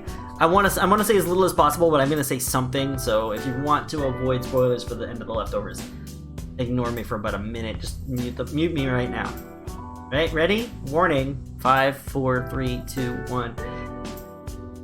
I think we had to have some sort of explanation, a little, kind of bit, sort of what happened. Like, so the show wasn't about what happened. It was about how people reacted to what happened. But even then, I think the ending would have and did ultimately benefit from a little bit of delving into, hey, what if we kind of know a little bit about what might have gone down? And not by way of explanation, or not for the purpose of explanation, but almost more for the purpose of exploring what the show was always about, which is these people's reactions in their lives and how they deal with things. No, I thought it was fantastic. That's all I'll say. Spoilers over. Oh no, I didn't get a chance to read it. I was already live, J-Crowd. I saw it, but I was going to actually, because we were going to talk about it. But I was already live streaming, and I did not look at it yet. Hold on, I'm going to bring it up. I'm going to take a quick peek at it.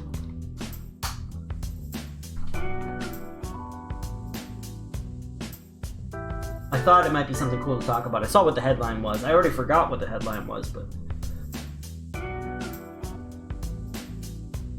Guys, we are doing a little bit of a pledge drive. I'm trying to get more people to sign up to be patrons to help support the stream. If you are at all interested, exclamation point Patreon, and support me on Patreon. That would be awesome. All right, let's see. What is this article? Oh yeah, tacos. Texas taco editor believes that burritos should be considered tacos. When news hit the Texas Monthly hired food writer Jose Arvelat to be taco editor, we freaked the F out. We cook, eat, and write about food all day and consider ourselves pretty damn lucky. But an entire career centered around eating tacos? That's next level. As we reported before, Jose seems extremely qualified for the position. He ran the blog Taco Trail for years, and he's the founder of Taco Libre, Dallas's annual taco and musical festival. But in an interview with The New Yorker, the most envied editor in America made a pretty bold and controversial statement that has given us pause. He thinks burritos should be considered tacos. This, by the way, I'm reading from a piece on MSN News by Lauren Miyashiro. Regardless of his skepticism, or what you believe defines a taco, Jose will be covering burritos, along with dishes like Mexican pizza and Mexican burgers, both of which kind of scare him. Don't worry, in the interview he doesn't try to say they are tacos too. Oh, that's the whole thing. Alright, cool.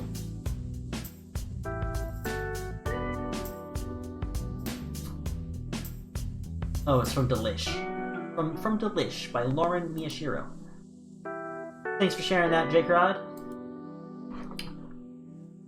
I believed her in her story. Me too! Well, that's the other thing. I don't want to get into spoilers, but it is an ending that still has vagueness, which I think it needed to be. Because, alright, again, we're kind of going into mild spoiler territory. 5, 4, 3, 2, 1. There's a little bit of explanation that happens at the end, but it's also open to interpretation whether it's actually true or not. And so, I thought it was fantastic. I mean, King Lou, I think that it was the opposite of Lost. I think most sane people would agree that Lost was a total shit show. And it's funny. Did you guys see that there's the new show on Netflix called The Island? It's like trying to be the new Lost, about like people stranded on an island. They don't know how they got there, blah blah blah. And it's getting ripped so hard right now. People are like, this show sucks. Alright, I need to color code these again. Hold on, I need to check an email from my client. So, basically what happened was there's 3 things going on here. There's one model, he told me he didn't like the stock color scheme, and he wanted me to do my own thing. And that is, I believe, this guy with the lantern. But I'm double checking it all. Then, most of the rest of them, he wanted them painted as the same as the studio models. And then for four of the remaining ones, he asked he had a specific color scheme. So I'm gonna put a little colored dot down here so I can quickly tell which ones are which.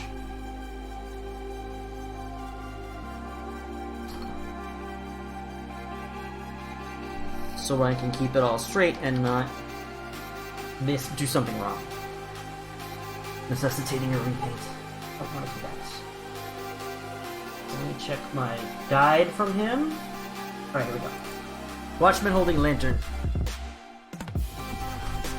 I'm going to use these colored stickers as my guide. So I'm going to take a green sticker for the Watchman. He's gonna be my choice. We're gonna use blue for all the ones he wants in the stock color scheme, including Woman with Fan, Old Man with Cane,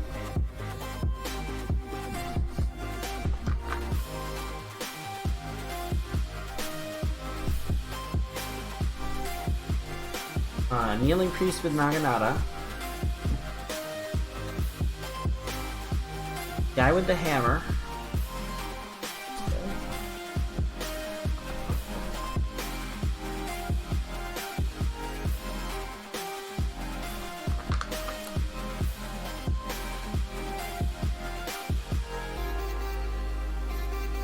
and Unarmored Samurai, drawing sword with hat on its back. Unarmored Samurai, drawing sword with hat on its back. This guy. From Ronin. For the 4 remaining samurai, it's gonna be kind of a red and black scheme. So I'll put red dots on these ones. 2, 3, 4. Yep.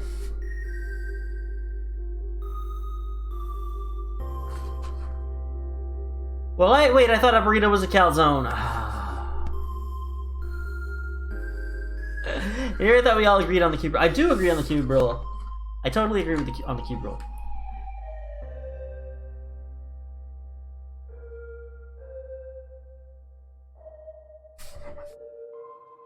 All right, guys. So let's talk about the vote for the 18-hour marathon stream. Is anybody curious as to what the results are? Did anybody check? That concluded last night. And it was super, super, super close. So there wound up being 21 total votes. And the winner by, I think, 1 vote is the Chimera. Is it 2 votes? Might be by 2 votes. No, I think it's by 1 vote. Winner by 1 vote is the Chimera, so that's what I'm going to paint up for the giveaway. You have to paint all 3. I can't. I don't... Maybe I'll... But what it does tell me is people want me to paint the other ones. I think that maybe in the future we will paint those other models. Let's put it that way. But for this particular event, we'll paint the Chimera to a high level in 18 hours and then give it away. And there's going to be a lot of shenanigans that day, so it's not going to be 18 hours straight of painting. So out of the 18 hours, I'll probably get maybe 13 hours, 14 hours of painting in. On that model. Beans. Okay, so now I gotta look up.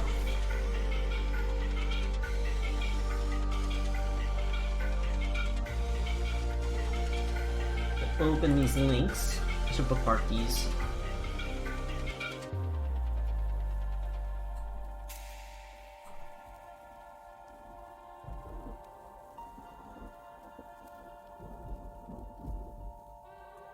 Analogies are a bitch.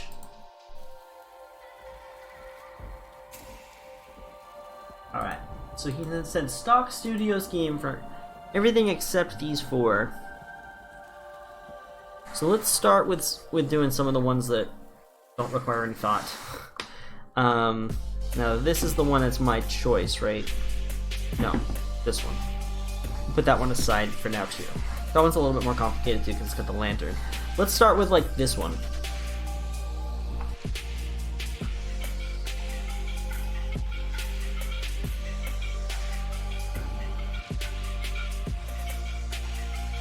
Yeah, let me show you guys. I will show you the image. What I'm working from here.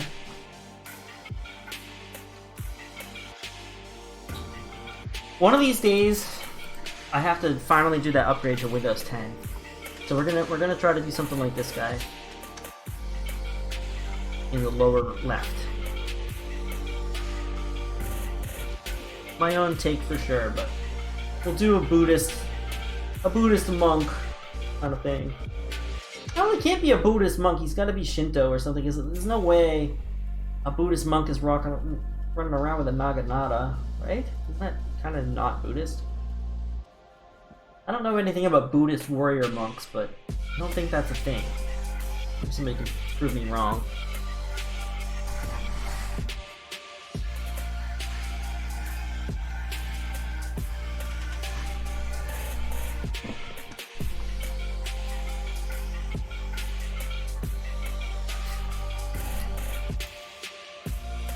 Pumpkins! Hey, what's up? How you doing, lives? There's always Housewives news in the New York Post. I care not for Housewives. Actually, like, no, it's beyond that. I actively dislike it. I can't deal with Housewives. Can't deal with it. I don't want, like, every time Katie puts Housewives on, I'm gone. Like, just, I mean, I'm sure he knows that, I'm sure, but, like, I instantly disappear. Just like, whoop, where'd he go? I can't fucking do it. Hey, what's up, Sarcastic Cynic?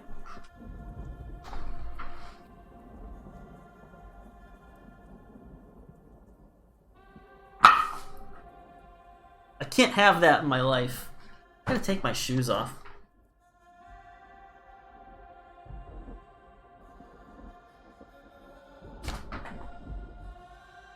That is garbage TV right there. Yeah, it really is. Oh no, I uncovered my bug bite and now I'm scratching it again. Oh. Oh. Super bad. You're crying. I can't do it. No, man. I don't even understand. My mom watches this show that I think is terrible. It really bothers me a lot. Not that show. Long Island Medium. She loves that show. I don't know why. I don't know why she likes that lady. I don't like that lady. I don't like anything about her. I don't like mediums. I don't like any of it. It hurts my soul a lot. Alright, I need my reference image.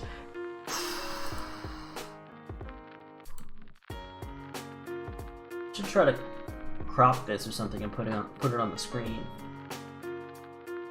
Not easy to do at the moment. Maybe tomorrow. Let me move this over here. Let me see it on that side. Okay. Your mom and I could chill, I'm sure. Yeah, actually, I think you and my mom will get along pretty well.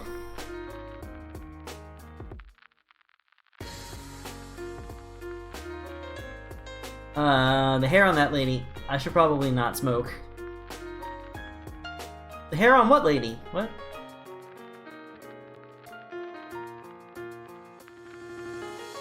Oh, that lady. Oh, yeah.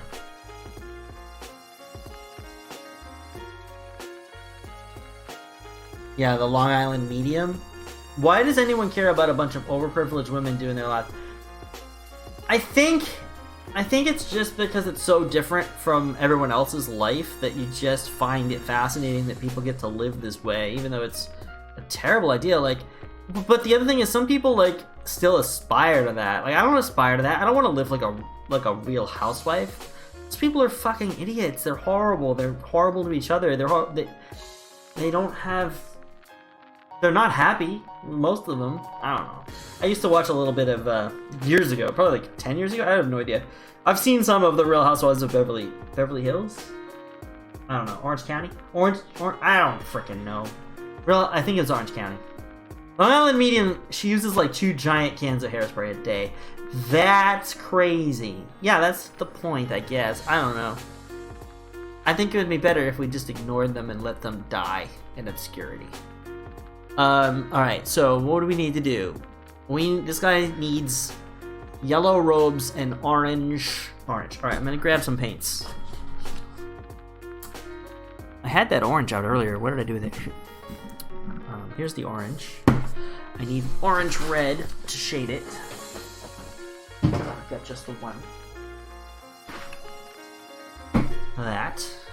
Robes. These are gonna be kind of yellowish, off yellowish ochre. I don't want to get too saturated. I could start with Aberlin Sunset. It's not a bad choice. What else do I have? Oh, I think I have. I think we can start with this heavy gold brown. Yeah, actually, I think this is pretty good. highlight that with a little bit of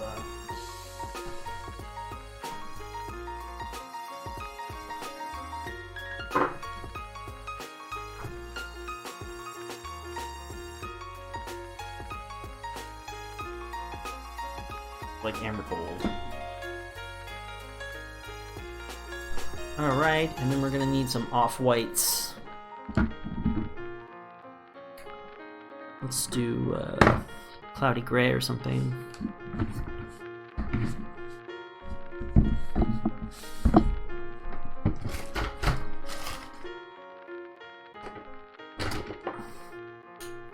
I think some people do have a gift. What? Yeah, I don't. Nobody. She's not talking to spirits. She's ripping people off. You can't talk to spirits because spirits aren't real and people don't have souls. There, I said it.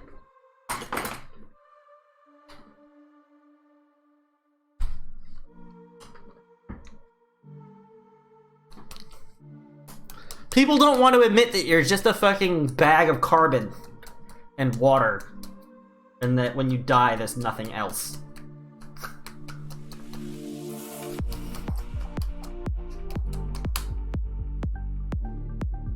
She has the ability to read people, absolutely.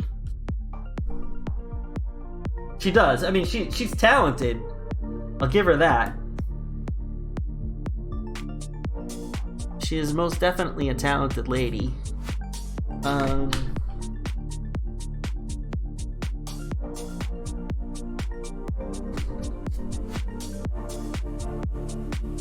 Hold on, I need that Everland Sunset. Where is it hiding? What's over here?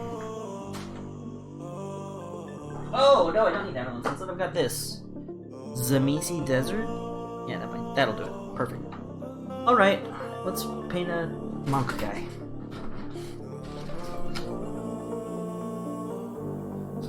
Lana Media, my nephew is her head cameraman. Oh yeah, that's right. Does your sister-in-law produce that show?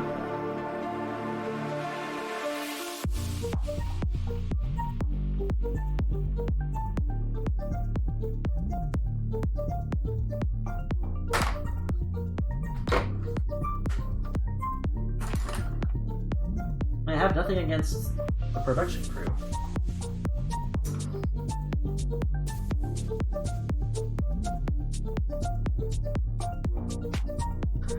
Didn't take me 12 years to get to school to figure that out. Talked to wife this weekend about her. No, she's not, okay. Penn and Teller Bullshit did a great job of debunking mediums. Yeah, Penn and Teller Bullshit did a great job of debunking a lot of things. Why is my phone ringing?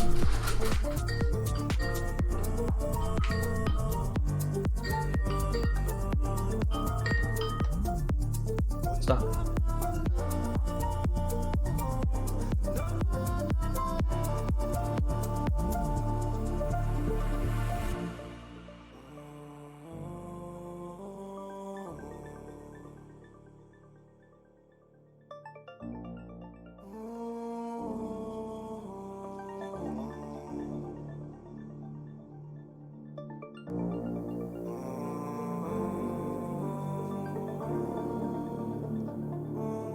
Oh, I don't know what that was.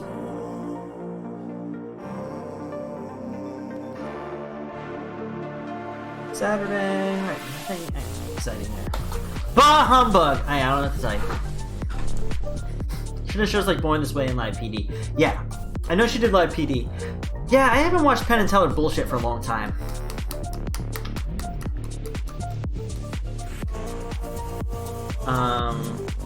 Yes, I'm setting you up.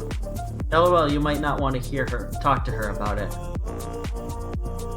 Oh, why? Does she think it's totally real?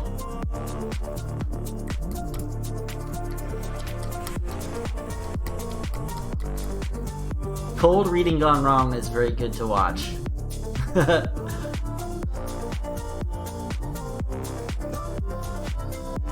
Yeah, I'd like to see that. Alright, this is gonna need a good shake. I saw a ghost one time. Oh my god, can we... Alright, guys, we're about to... Can you guys help me out? I'm gonna ask you guys for a favor sight unseen. You're all gonna do me a favor, yeah? Yeah, I love you guys. You're gonna do it. Yes? Yeah? Sure. Yes, you're gonna do it. Alright. So here's the deal. My aunt and uncle and cousin, my mother's sister and her husband and her child, her like late in life child, her like surprise, you're 40, you're having another baby child, are part of a paranormal investigation group. And I love them to death. And I'm sure they're having a great time. I don't believe in any of the stuff that they're doing. Can you all go to... I'll post... If any of you guys use Facebook, they had a post... I wish I could find the post. I think it was of theirs. Here, you should all go like this, this group. Ghosts are real. Yeah, maybe. Probably not. Guys, you can all go there. Alright, that's the first thing. I gotta find this post. I think this is the one. Why is it not taking me to the post?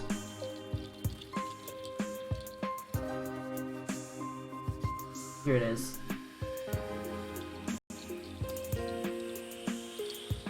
This is from 2 days ago. This was the one I wanted to show you guys.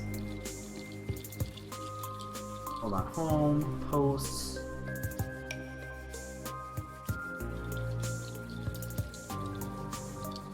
Oh, I see. I know. Okay, I found it.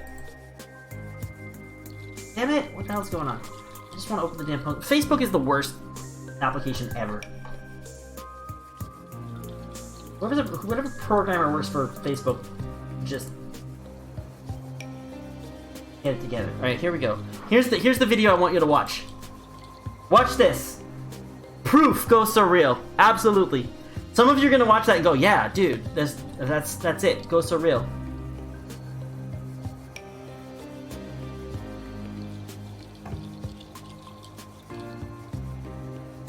I don't know if my little cousin edits this stuff in Photoshop. I don't know what they do. I don't know how they make this stuff happen. I don't believe it's like spirits. Not for a second. Not even a little bit.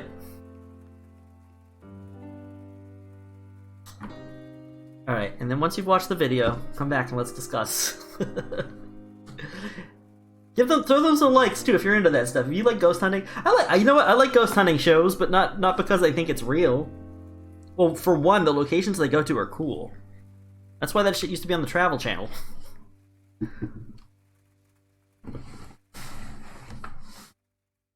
Oh man, my paint water needs to get changed out real bad. I'm gonna get up and change that real quick. I see that every night on my security camera as a dust mote drifts by, catching. Yeah, exactly. No man. That was a ghost coming out of that display dress.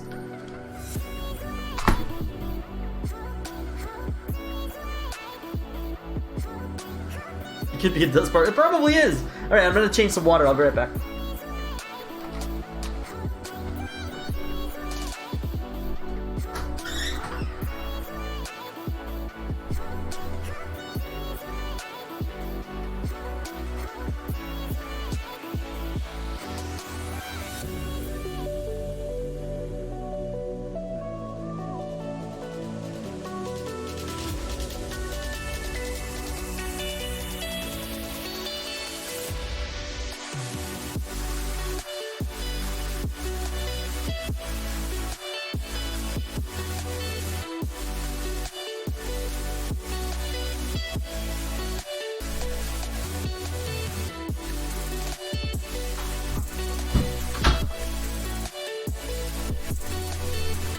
Right, I'm back in clean paint water.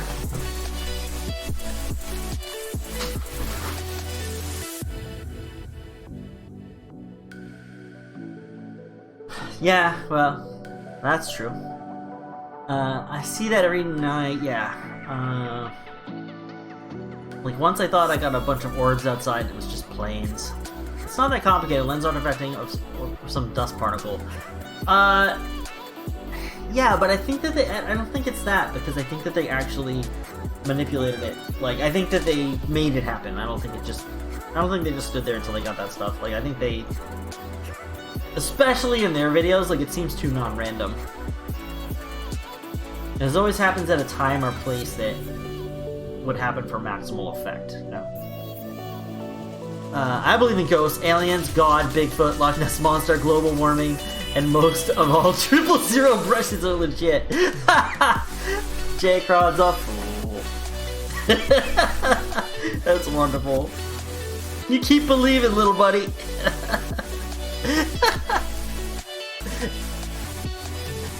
I love it.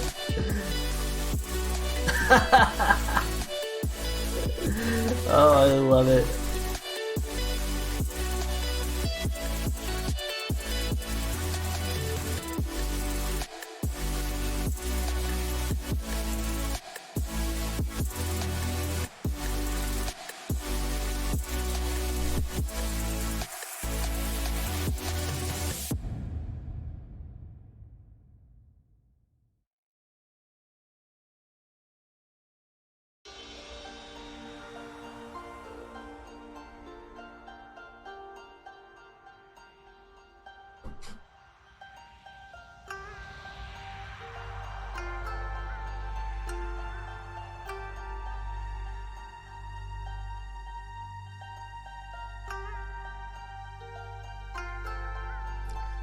Alright, so the winner was the Chimera. So I think I'll pick it up probably next Sunday. I'll try to get one from the Bolter Hole.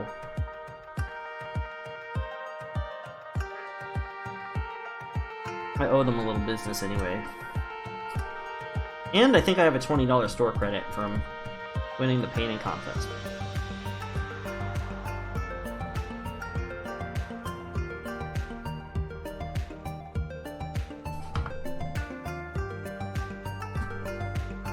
Flat Earth is a given. Well, one of my favorite paints is called Flat Earth. This one, conversation comes up every time I bring this one out. But it's Tierra Mate.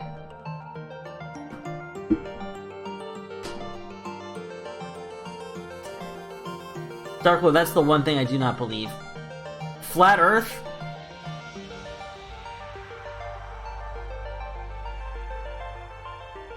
Do you really believe in Bigfoot? I thought you were kidding. I mean, you listen. I'm not gonna give you shit about your beliefs. You believe in Bigfoot. You believe in Bigfoot. Well, honestly, it's more fun to go through life believing in stuff like Bigfoot. Probably one of the reasons why a lot of people believe in that stuff. Because, unfortunately, the real world is more boring. But it's not too. There's so many other cool mysteries, and the way things really work is really fascinating. People just don't focus on that. There is no Earth. There is only Time Cube. Unexpected. How are you today? You know what one of my favorite shows is to watch sometimes, although I can only watch it in small doses. So actually, I'll put it this way. The original show I can't watch. How many of you... Okay, let's back it up for a minute. How many of you have ever seen the show Ancient Aliens? Ancient Aliens. Have you watched this show? Do you enjoy it? And then there's a follow-up question.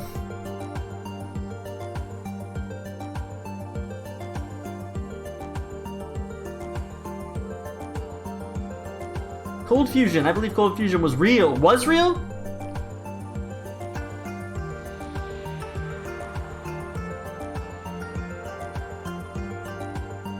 Past tense? Aliens built everything we don't fully understand. Of course, pun expected. I mean, that's just... What other explanation could there be? No, because I loved it when the History Channel actually had history. Fair enough. Fair enough. Alright, so here's the deal. So I don't really like Ancient Aliens by itself all that much. But there was another show, there was a show on a channel called Viceland. I actually enjoy Viceland.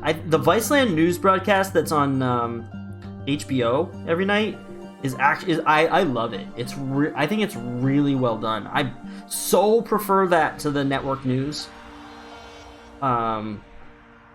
in part because of what they choose to cover and the fact that they do a lot more stories where they actually just like, you know, send somebody out to report on something. I really enjoy it. It's a very good program, and I like a lot of the Viceland programming.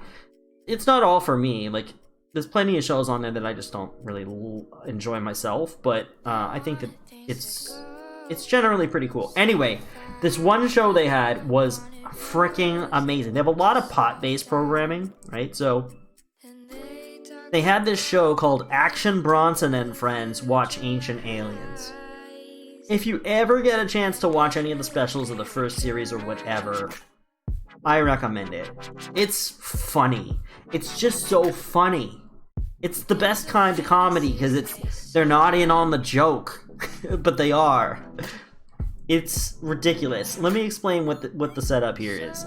The setup is that Action Bronson, who is a rapper, chef, TV show host, you know, entertainment personality, watches Ancient Aliens with his friends on a couch as they smoke tremendous amounts of weed. Like the amount of weed that would kill me. Like, immediately. So, what they do is they watch the show, they're smoking tons and tons of weed, and they're sitting on a couch in a studio that is itself a whole green screen. So, they show the episode of Ancient Aliens on the green screen. They use the green screen to show the episode of Ancient Aliens, but there's a couch in the middle of it with these dudes smoking tremendous amounts of weed, like, also watching the episode and remarking on it and talking to each other about it while they're super high. And I was like, yeah, I mean, it's... The other thing is that they film, like, 6 episodes in one day or something. So by, like, the last episode, they're just so gone. And I don't know if it was 3 episodes in one day. Not quite like MST3K, because they're not silhouettes. So they're...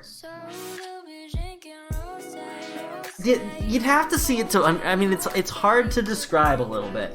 You have to see it to understand it completely. But one of the things that's really cool about it is... one of the things that makes it super funny is the post-production editing. Like, the producers after the fact figure out ways to play with the green screen and play with captions and, like, things they put on the screen, like, on using the green screen, and, like, other things that they add. There's also special guests, like on one episode, like Melissa Etheridge shows up and she's like singing with Action Bronson and smoking weed. Everybody who shows up smokes weed. So if you're not interested in weed smoking programs, it's not for you. But it's really, I don't know why I like it so much. It's really funny. And it's Ancient Aliens. It's such a weird mix of stuff, the whole show. But it is a little bit like MST3K, for sure. The basic premise is there.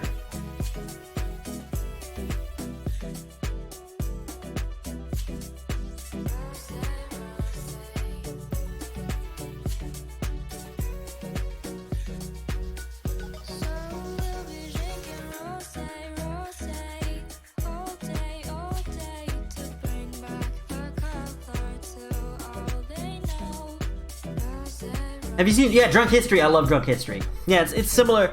I love them both for similar reasons. Yeah, well, just like Drunk History. If you like Drunk History, you may also enjoy Action Bronson and Friends Watch Ancient Aliens. The stuff that comes out of their mouths is just so funny.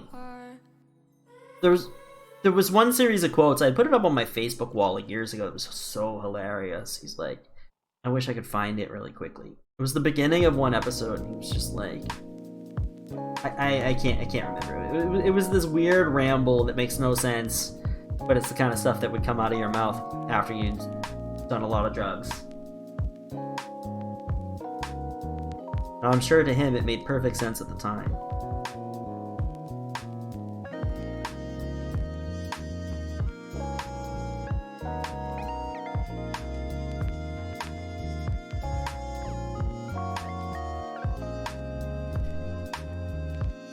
I'm back because I had to prepare food and I have no idea what the conversation is about. Well, that's what happens when we're talking about things and you come and go. Sometimes the conversation moves on. We're talking about. I was just describing an amazing television show that was on a few years ago on a sort of rare cable network called Viceland. The show was called Action Bronson and Friends Watch Ancient Aliens. Now it's describing a show in which rappers watch Ancient Aliens, which is another television show, in front of a green screen and smoke tremendous amounts of marijuana. And how fun and funny that show was. I used to watch it with my mom. I used to make my mom watch it. She loved it.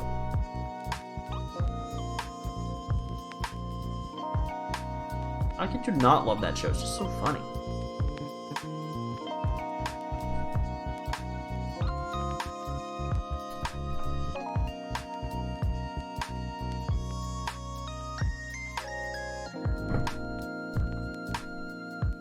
Right, so what I'm doing is I'm staying away from the shadow area right now.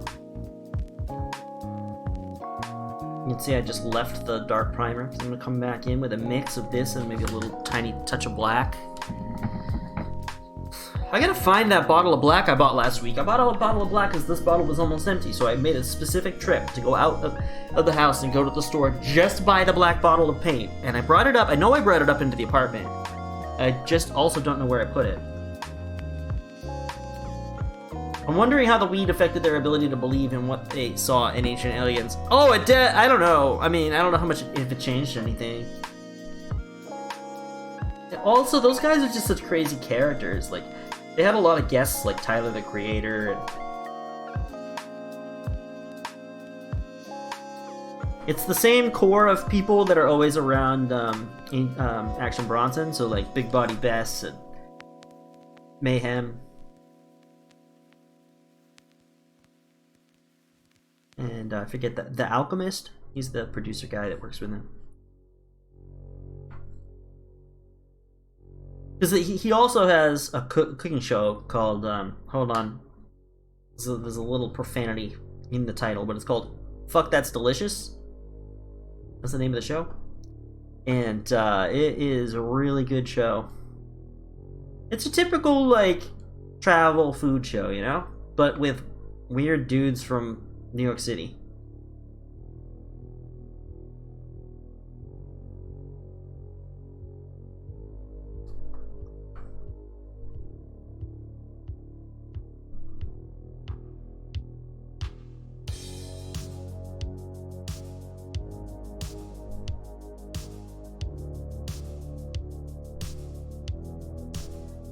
She loves watching Ancient Aliens, so does mine.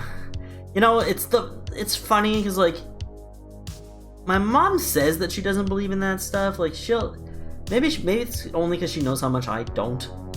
She's like, nah, I just think it's fun. But, like, sometimes I'm not so sure that she doesn't believe in it. I mean, she loves the reason we got on this topic in part was because we were talking about the Long Island Medium. She loves the Long Island Medium. It's one of her favorite shows. She loves that lady. She would love to go down to Long Island and spend a day with that lady. She always tells me about things going on in that lady's life. Like, oh yeah, on the Long Island Medium she went to, I don't care, Mara, I don't care, that lady ripping people off, I don't care. My god, do they eat a lot of food on that show? Oh, what, Fuck That's Delicious? Which show? Oh, they eat a lot of food on the Action Bronson and Friends Watch Ancient Aliens show.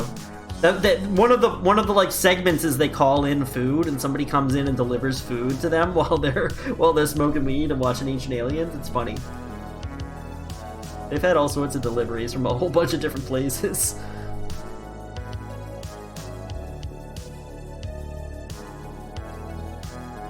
Yeah, they eat a ton of food on that show. Did you look it up? Did you find it on like YouTube or something? Oh, it's so funny.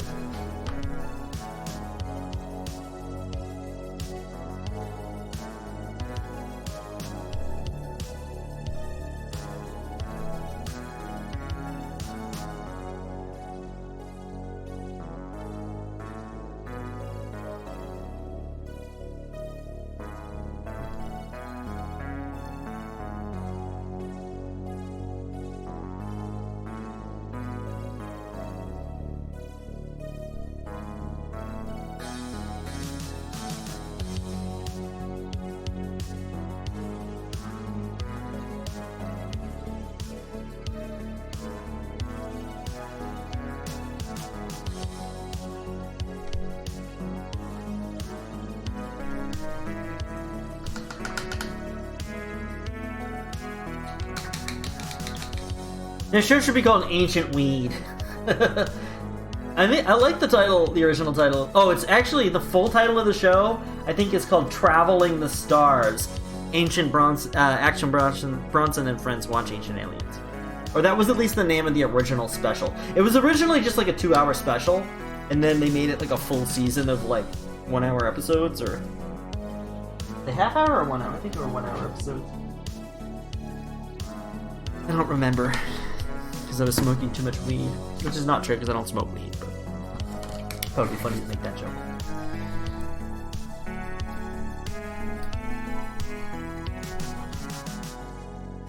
Not to say that I've never smoked weed. I'm not going to pretend that I've never tried it. I have. I was a lot older than most people I know. I was 25 the first time I tried it. And I only tried it a handful of times, really.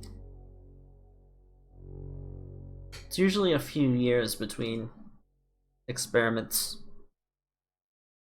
Just doesn't do a lot for me. Or too much for me. I don't know, it's like not something that's like I find enjoyable. Occasionally, on very rare occasions, I do enjoy eating it. In edible form, I do find it somewhat enjoyable. Don't break federal law. Kids, do what your parents tell you to do.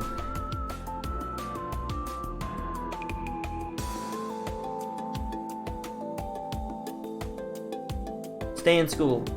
Don't do drugs.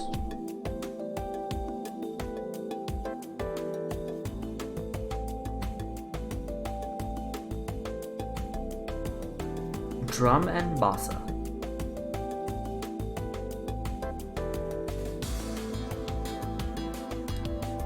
Oh man, allergies are the worst.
Ooh.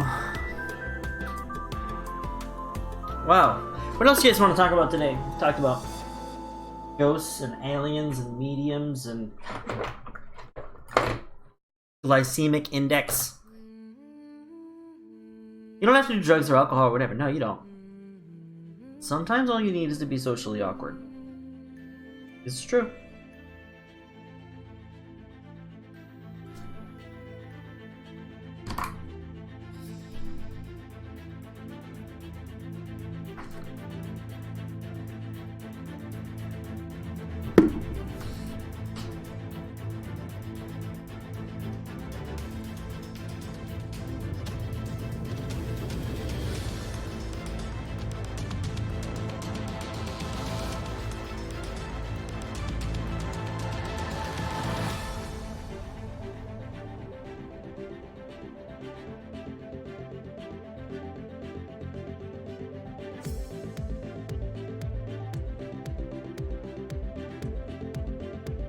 Just taking this slightly more desaturated yellowish color. Applying some really small highlights. As highlights should be, really small. Oh, I need to mute my mic again. I can't breathe!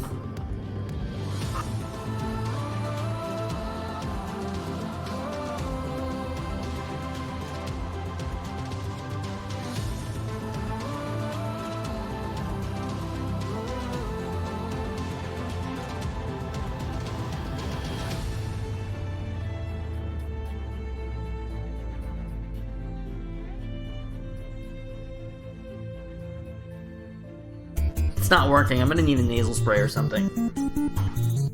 King Lou, 1975. Thank you for the follow. Welcome to the Hounds team. Thanks for making that decision to join our little crew. Oh God, my nose.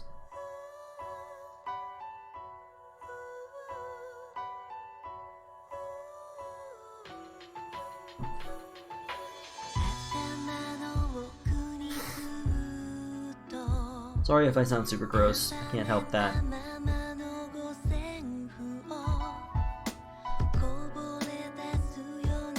Yeah, I think so. I do have seasonal allergies. It's probably what it is.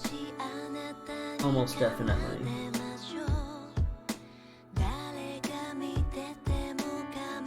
I just took some allergy medication at the beginning of the stream and I realized what was going on.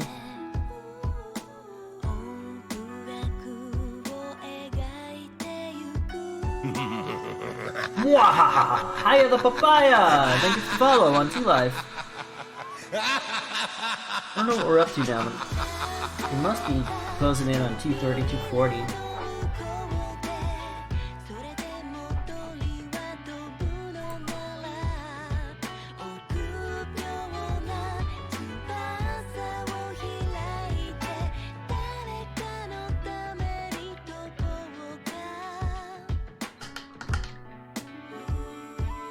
$239. I was almost exactly right.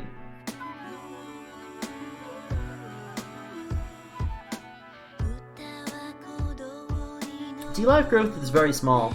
I really like when anybody finds the stream because there's not a lot of art going on D-Live, much less than on other streaming platforms, and it's a really cool platform. I wish there was a little bit more going on with art on D-Live.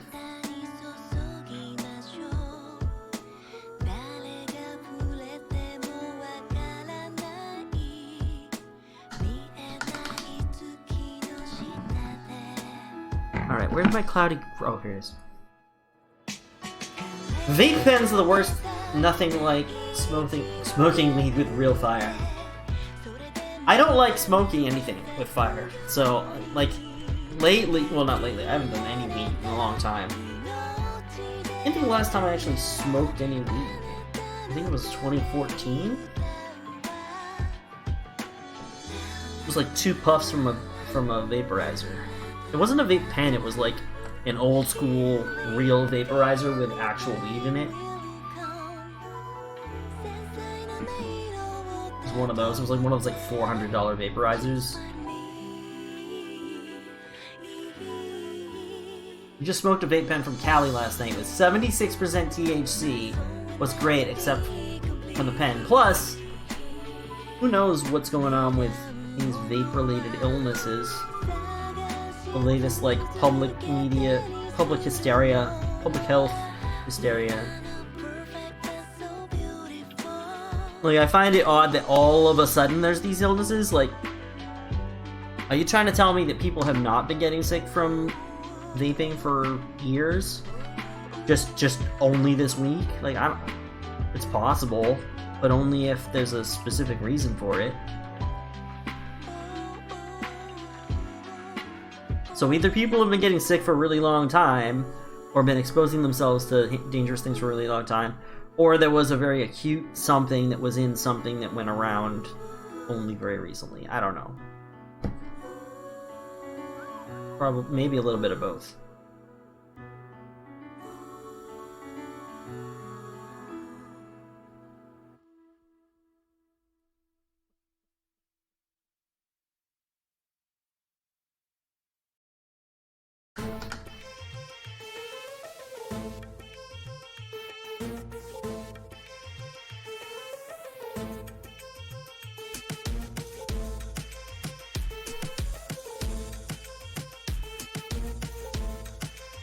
No, they have been smoking the switch to vaping.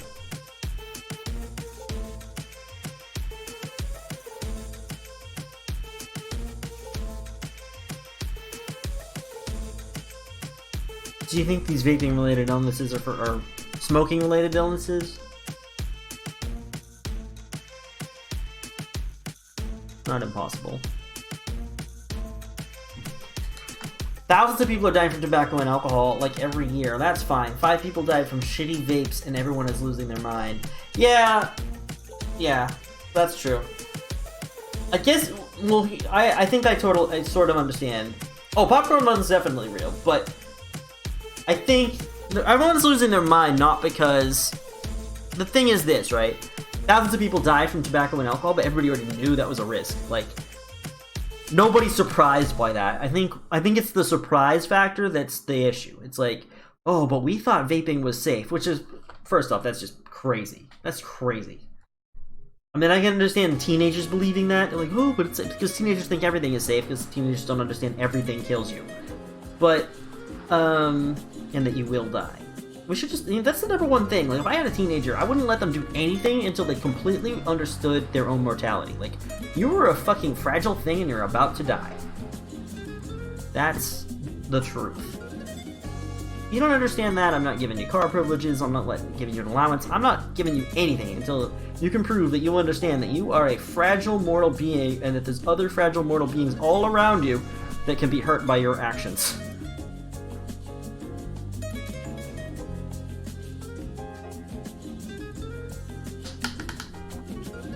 It's because the death of 5 people means that this is the start of something. Right. Yeah, I think Hayat Papa is coming in with the same sort of idea I'm saying. It's not the number that's the problem, it's the fact that people are understanding that this is part of a larger issue that they were unaware of. Like, I can drink alcohol and realize that it could cause me to hurt myself or somebody else. It's memento mori, yes. Tobacco companies are always surprised smoking is harmful. Yeah, that's true, too. Good luck with that. Yeah, well, this is also why I don't have children. My name is Tom Turdlip. I would go to jail if I had children, that's all I'm saying. Accompanied by I don't think society would agree with my parenting strategies. Excuse me, ladies and gentlemen. Expecting little My kids would wind up this morning. at DSS. Welcome our Gold and MVP members, as well as our Aloha card holders. Because without you, Hawaii would just be Costa Rica. So sit back. When I was a teenager, I didn't need explanations like that, but I'm terrified with the fact that a lot of teenagers don't have their own opinions about what could possibly be dangerous. Now, To crash this thing. you know, I think the problem with most teenagers in industrialized nations, this is generalizing, I don't have enough expertise to actually make this call, but I'm going to say it anyway. I think a lot of teenagers in industrialized nations have so much trust in the system, because all you've learned is to try to be able to navigate this larger societal system. And I think people have some sort of faith in the fact that that can or will take care of them. And so, hey, if this food is sold on store shelves, or if, you know, these various things happen, then that was vetted by the system, and then it means it's safe. I don't think teenagers necessarily understand or think, like, have the experience to understand that they're always on their own. That you cannot... you know, honestly, I think most people, not even just teenagers, I just don't think most adults, maybe in the world, but certainly in the United States, understand that. Like, you're always on your own.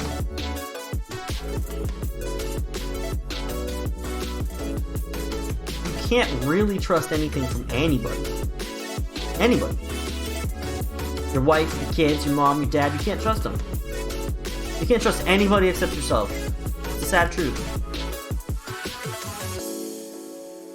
You trust that milk isn't going to kill you because it was inspected by an FDA inspector? Don't trust it. I mean, you have to trust it. You have to put some faith in it, but that doesn't mean you're safe. It just... Safety's an illusion.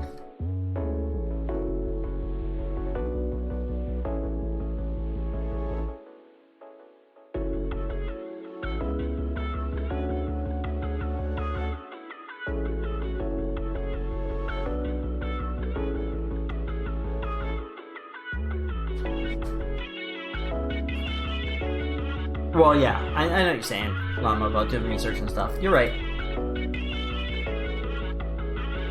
Oh, yeah, you're absolutely right, Hi the Papaya. I even get that. It's easy. It's just something you can say until you're a parent, and then you're just like, give the kid whatever so he shuts up. Like, yeah, I know, I get it.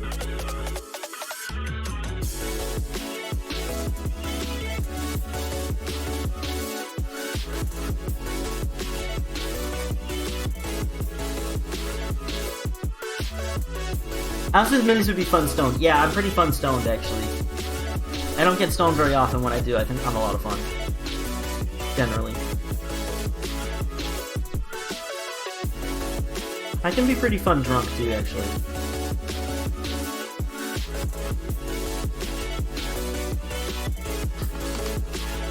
I started observing social media as an experiment, and honestly, I've lost faith in humanity. Yeah, I don't think faith in humanity is a good idea.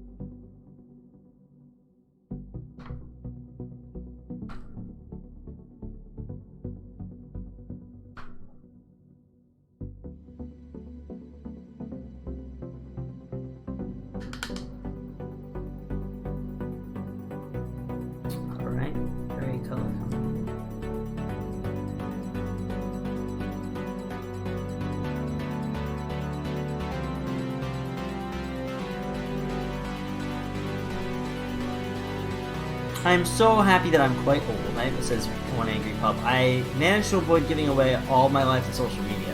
Somehow it didn't click with me. Yeah.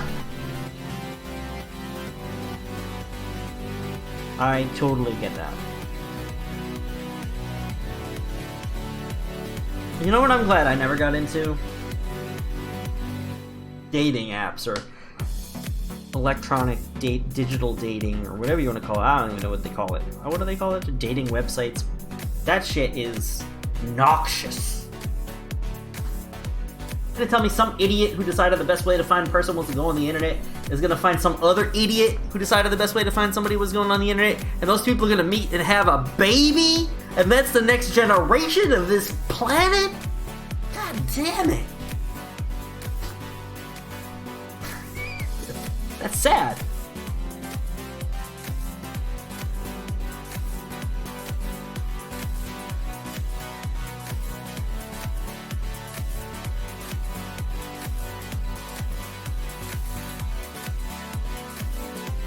Like, I like you don't lose faith in this human being. Which human being? You? I just never had faith in... I never have faith in anybody to begin with.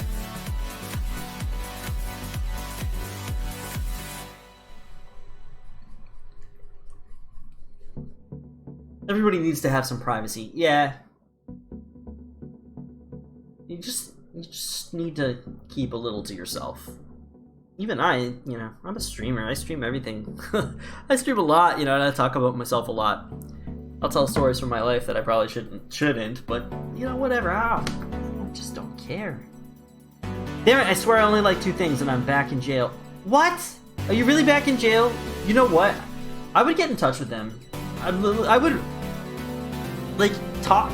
Have you tried actually messaging them or anything? Like, listen, I'm a real human being. Like, I'm just trying to, like, model photo. Like, I'm a person. They probably just think you're a bot account. Or there's a technical issue. I would definitely just contact them. You're not doing anything wrong. If you actually care enough to do it. I mean, I don't know what you're doing, but I'm assuming you're not doing anything wrong.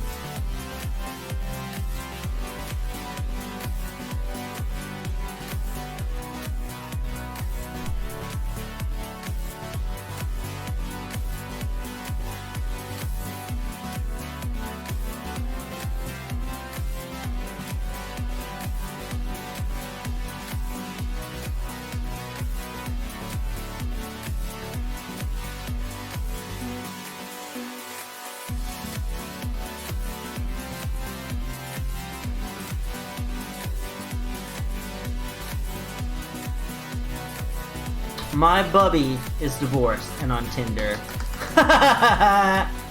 You're Bubby? Wait, you're... Oh, Buddy. Oh, really? I can't even imagine the shit he sends you. I don't even want to imagine. Don't get me wrong, I think many people are really nice. It's just I think we're going to extinct soon with our decisions and overall attitude towards ourselves as humans. Yeah, probably. Question is if we're going to create an AI that's going to rise up after us before that happens. I actually think that'll probably happen. That's my best guess. How long does it take to finish one painting? It depends. For something like this, probably 2 to 4 hours.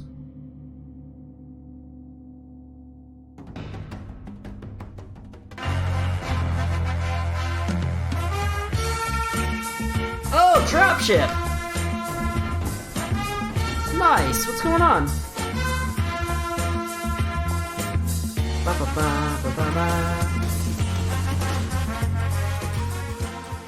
Hey, what's up, Dropship? Guys, make sure you're following my most amazing friend, Studio Dropship. One of my favorite painters. I really dig his stuff. He always, like, talks it back down, like, oh no, I just slap paint on models. Nah, this guy is for real. He does army painting, but he does it at a really high level. And yeah, he's gonna be like, no, I just do a little bit. No, he really is really good. Don't listen to him. He's wrong.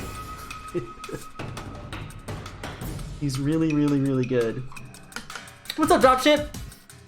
Yeah, I like it. I like it because I feel like that alert like celebrates the people coming in. Like, to me, it has that vibe of like, welcome in, champion.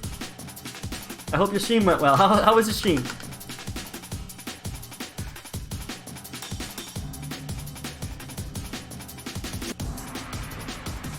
You're like a victor taking a little victory lap after finishing a successful stream. That's kind of where it came from in my mind. I was like, what can I choose for an alert that kind of celebrates the streamer?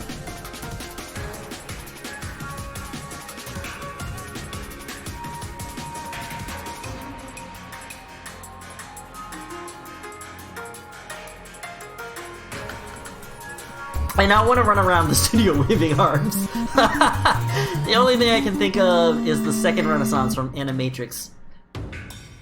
Oh, Captain Waffer, thank you so much for the follow. Even if human will create AI intelligent enough, we'll try to destroy it as soon as we'll start feeling AI as a threat. Oh, well, yeah. Right. But if we're creating AI, especially out of desperation because we're running ourselves into the ground, there's actually not much chance that we will be able to accomplish that.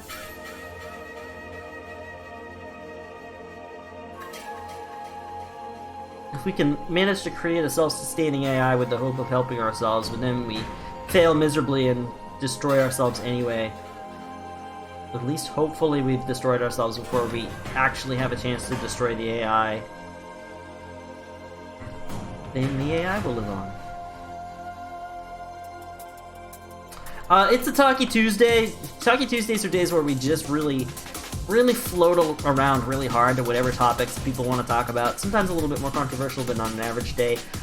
Today we've talked about everything from our tacos burritos to mediums to glycemic indexes for people with burgeoning diabetes. We've talked indices, I should say. We've talked about all these things and more.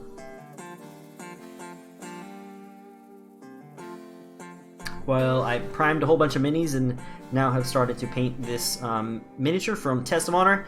Hey everybody, welcome to all of you who came in. My name is Steve, Houndstooth Miniature Painting. Do you have an Instagram also? I do! !social.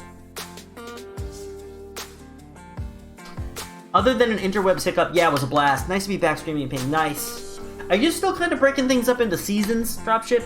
And if so, where are you now? You're in like season 3? Season 4? Or did you kind of do away with that concept? I hadn't noticed it in a little while.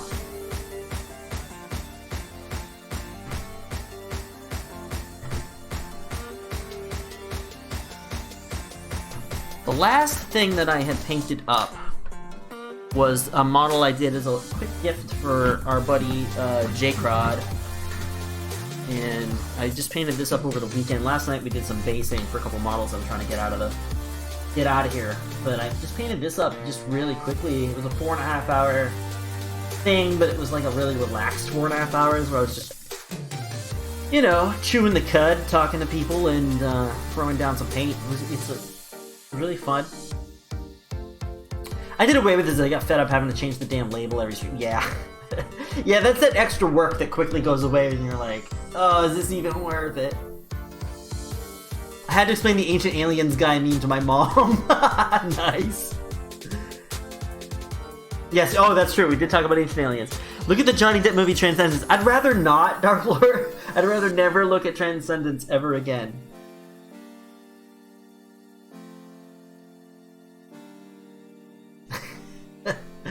Yeah, please no. Yeah, so we primed up a whole bunch of these cool metal minis for Test of Honor. I'll be trying to get these out over the next 3 weeks or so. I'm still working on Knights. I'm actually was gonna post another picture to show the updates to the House Raven armor panels. I just haven't put another picture on Instagram. I'm going to play Blackstone Fortress at 7, so I have about a little bit less than an hour, I think, before I need to leave. I've been pushing it pretty far, and I keep showing up late, so I don't want to do that again tonight. I want to be on time. But these are really nice models. These are the ones that came. Most of these, not all of them. I think 8 of the 10 of them are the ones that come with the new starter set for 2nd edition Test of Honor. Lauren Lama says to Dark Lord, well, as I said, humans know they're fragile, and they're afraid of something that could last longer than them. Also, hive mind is not for us. Yeah, that's true. There are concerns over privacy and things like that. We're not exactly hive mind ready. Alright, we need some white.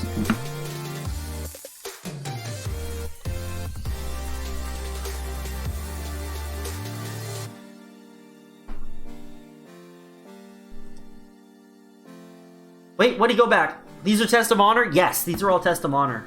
This is the new Test of Honor 2nd edition. It got bought by some other company. I don't think it's whoever it was before. I forget who had it before. Was it Warlord? I don't remember. These are Test of Honor, yes. Test of Honor 2nd edition. These were, I think, a brand new release, or last year or something. I don't know. These aren't mine. These are commissioned. They're not bad. I painted up, I don't know if you saw before, I had painted up the 7 Samurai from that box set. The 7 Ronin from Akira Kurosawa's film. The first Test of Honor from Warlord I got, they were awful, but these look great. Yeah, these are cool. These are really cool. Yeah, these are all metal. The limited box set I did before, the 7 Samurai, that was resin. It was okay. For resin, it wasn't bad, actually. I think mostly because it was just like single piece, really simple sculpts. These are not pushing the envelope in terms of sculpt quality, I don't think. But they're certainly far from bad. They're right.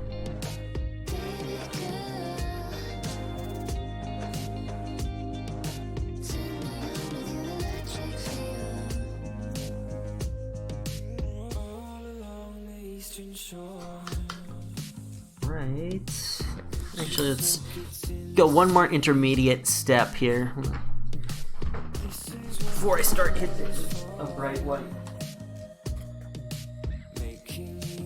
For anything that I paint white, it usually winds up first being misty gray. You know, people always tell you don't paint white, paint it gray and then highlight it with white, and that is absolutely correct.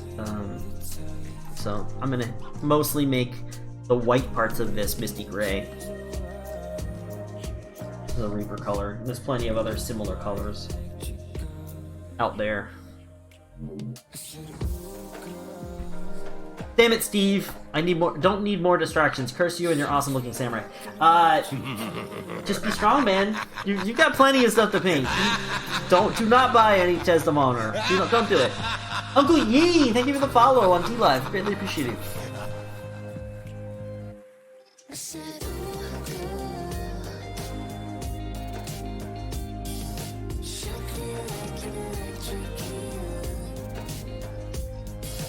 Yeah, see, your brain will still read this as white, even though I'm not using white, I'm using a very, very, very light gray.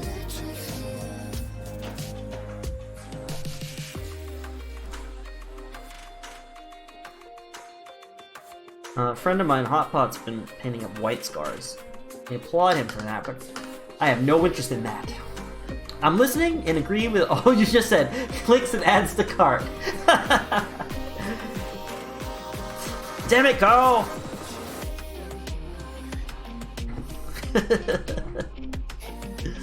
Guys, have you followed Dropship? Please make sure you do. He really is amazing. I thank you again for the raid. Such a fantastic painter. I've said it's for a really long. It's not blowing smoke too. I know you don't agree with me, but like I really like your stuff. And people will ask me like, who are your two or three like favorite painters on Twitch, or like who do you want to emulate? And I always say Dropship. You're always one of the names I drop. And there's one of the other people whose name I drop, Malev. Hey, what's up, Malev? But she's a single tooth from the Hound. Oh, senpai. But samurai. Yeah, I can't. That's a irrefutable argument. But samurai. Here comes somebody else with a fascination with Japanese warrior culture. Malev the shinobi. How's things, Malev? How's it going with making music? How's things with setting up your new album and all that?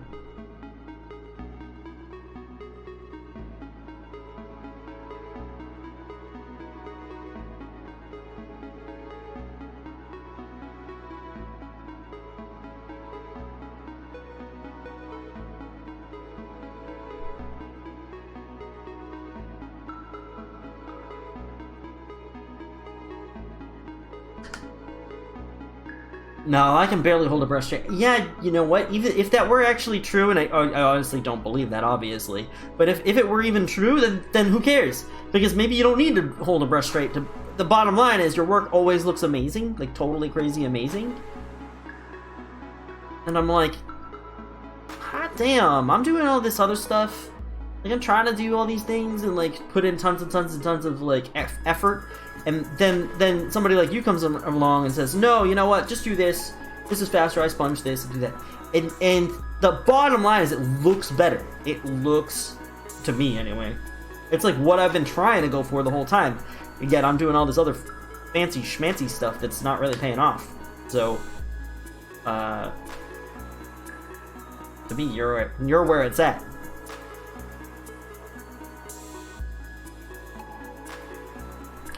But I will say, keeping it real simple, you know, I think it started with the experiments I was doing on the Thorns of the Briar Queen when I was at Adepticon this year, but I didn't have a chance to follow up on it. But then when I started working on this the other night, I spent 4.5 hours on it, but honestly, it didn't change too much between hours 2.5 and 4.5. The first 2.5 really pretty much put it in place, and then I just futzed with it for another 2 hours.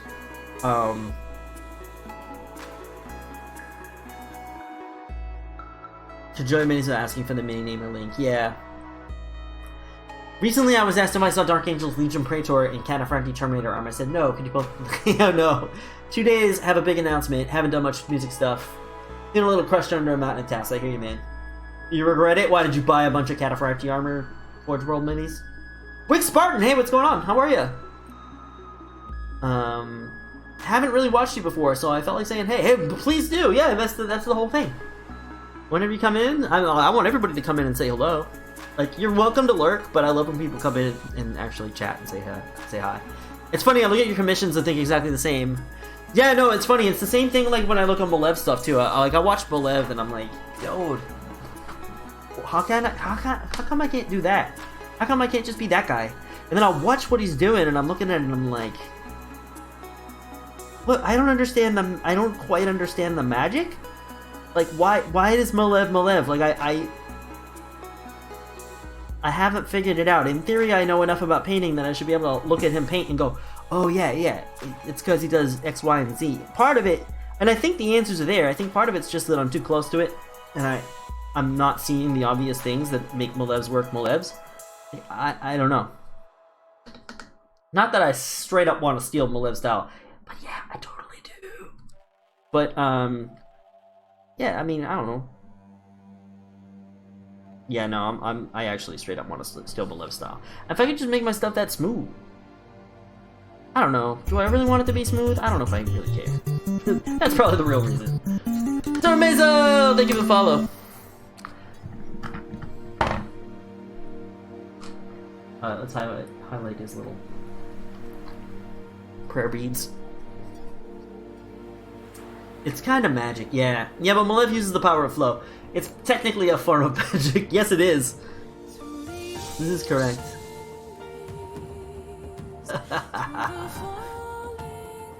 Oops. Dropping paints. Running up myself. Wick Spartan, if you were, I don't know if you came in with dropship or what, but if you just stopped in here, make sure that you follow Malev, all these people. Malev, Laureen Lama, Dropship. They're all amazing streamers and people. You can learn a lot from watching them. Hey, what's your deal, Wick Spartan? What are you into? Do you paint minis?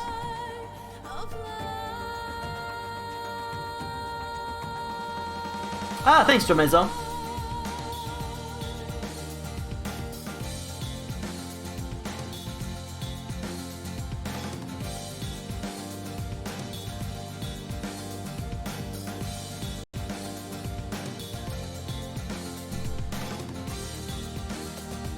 Malev is Malev because of Lamian Medium. That's actually possible. I hate Lamian Medium so much that I never use it, and maybe that's the reason I can't be Malev Smooth. I'm not even kidding. That might be part of the answer, actually, right there. Maybe my resistance to Lamian Medium is the reason why I cannot replicate Malev's results. Prove me wrong. Haven't painted for ages. Some badass painters in the house. There's always badass painters around on Twitch. Pretty much any chat you'll go into, even the new people, there's usually some badass painter in there. Sacred liquids. Big slurping noises. Haven't tried Lamian Medium yet, but I was supposed to try it out. Why do you dislike it? I just think it's grossly overpriced and unnecessary. I think you can just buy acrylic matte medium and thin it out with water, and if you want like a touch of flow improver or a little bit of drying retarder, you can basically make gallons of the stuff for the same price.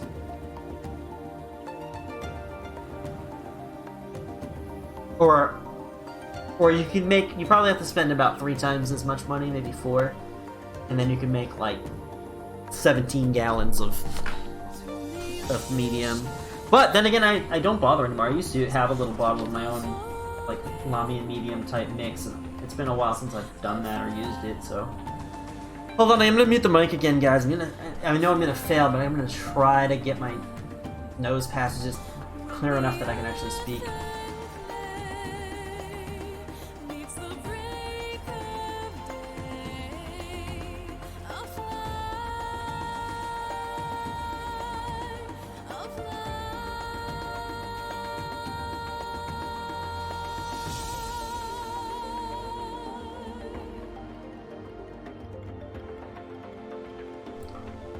Wick Spartan, you should always just own your own work. Like, if you did it and you like it, then stand by it. I mean, that's all there is to it. If you like it, then awesome. Then that's all that, like, there need be no excuses. There need be no justifications. If you did it and you like it, then that's all there is. And anybody that doesn't like it can take a flying something. Like, I posted, you know what's to me always kind of like a little bit weird, and it happens seemingly mostly on Reddit. When I post stuff on Reddit, is you get like backhanded compliments.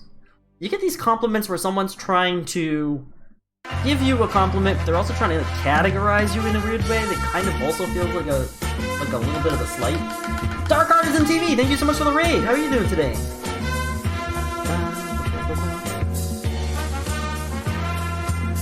Oh, the guy who has it says he likes it. Awesome. Hey, Johnny Utah, what's up?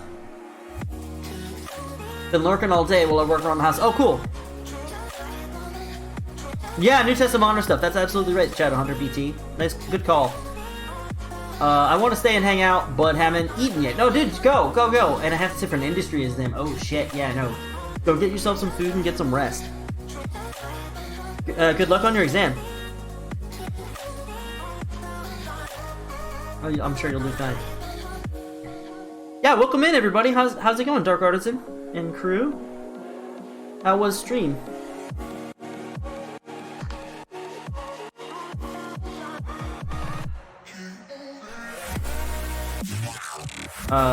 They disappeared. Lol and Brill Dude. Almost finished Goretrek. I don't know who Goretrek is. Is that like a I want to say like a Beastman. Because I feel like Goretrek was on the list for the Warcry mercenaries. Or maybe I'm way off. You know, that's the funny thing, Shadowhunter. I'm not familiar with the old ones. And Dropship came in and said the same thing. He was like, yeah, the original Warlord Test of Honor minis were left a little to be desired.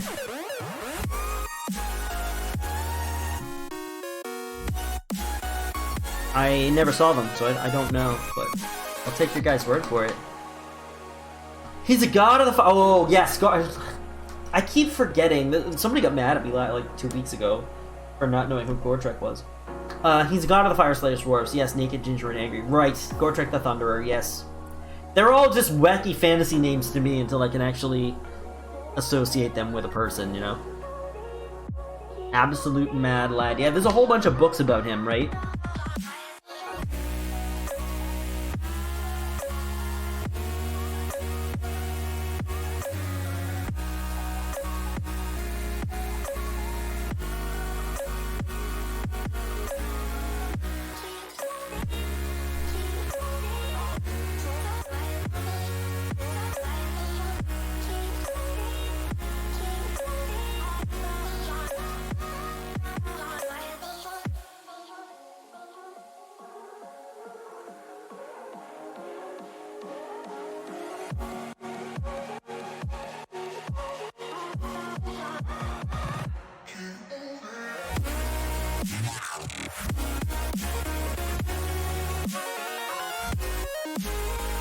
Alright, I think we can start flesh soon.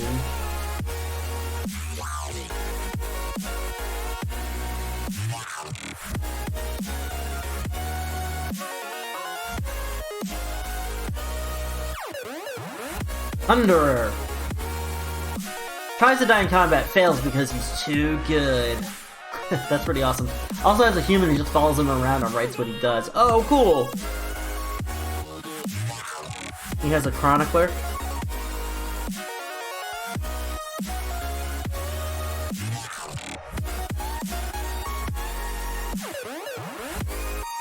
Felix?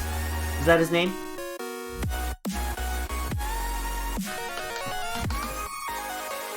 Alright, what do I got here? Alright, let's do some skin tones. Alright.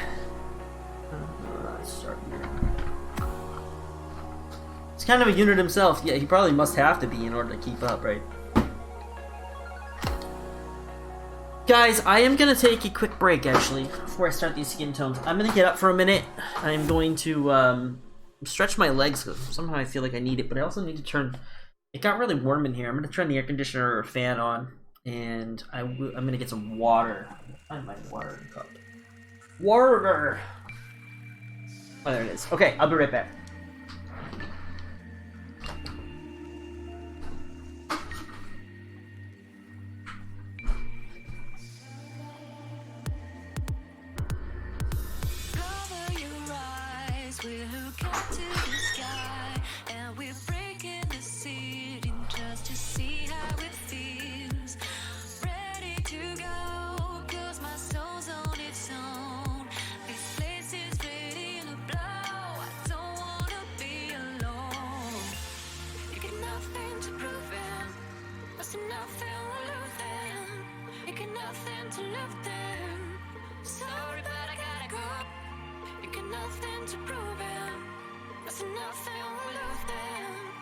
got nothing to look them. Sorry, but I gotta go.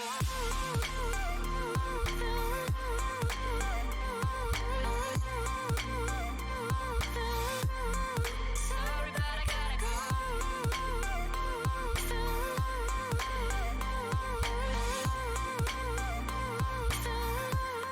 Sorry, but I gotta go. What you can see, what you doing to me. You got me thinking I'm crazy. Just to get through you. Open your eyes and look up to the skies. 'Cause I am living now. You got nothing to prove them. I see nothing with them. You got nothing to look them. Sorry, but I gotta go. You got nothing to prove them. I see nothing with them. You got nothing to look them. Sorry, but I gotta go.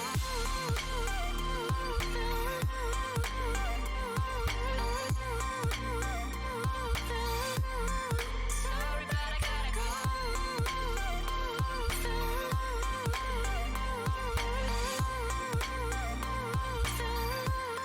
Sorry, but I gotta go.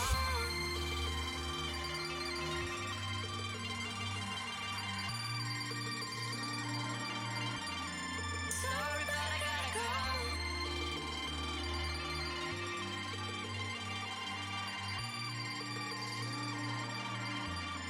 Sorry, but I gotta go.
Oh, okay, sorry for the long break. I just managed to clear up a little bit of sinus space. I can actually make regular mouth noises. Hi, Jared, what are you painting today? Pipe down. Char stream! I know, I need to be right back. I'm lazy and I don't have art skills, and I don't.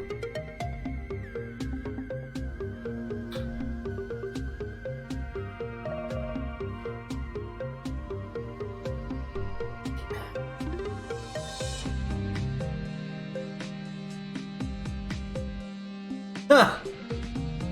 Sounds cool, that sounded.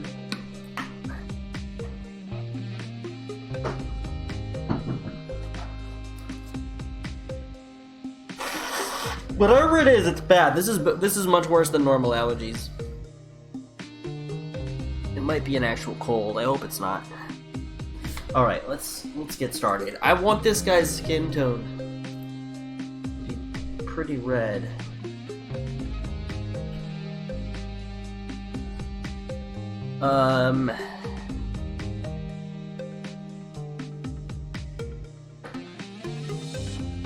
Okay. Just joking. Yeah, no worries. How has your painting been going lately, Llama? How you doing? You having fun?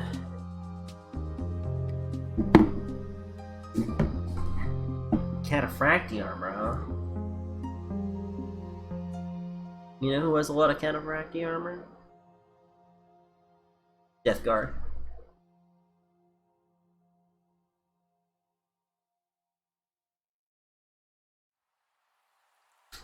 What is his hair?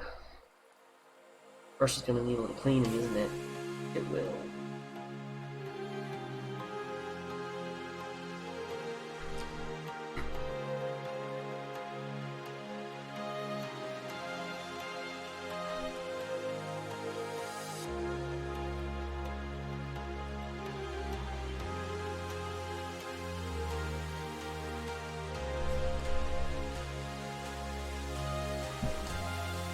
I'm having a lot of fun. I don't know if a lot of new people are finding me.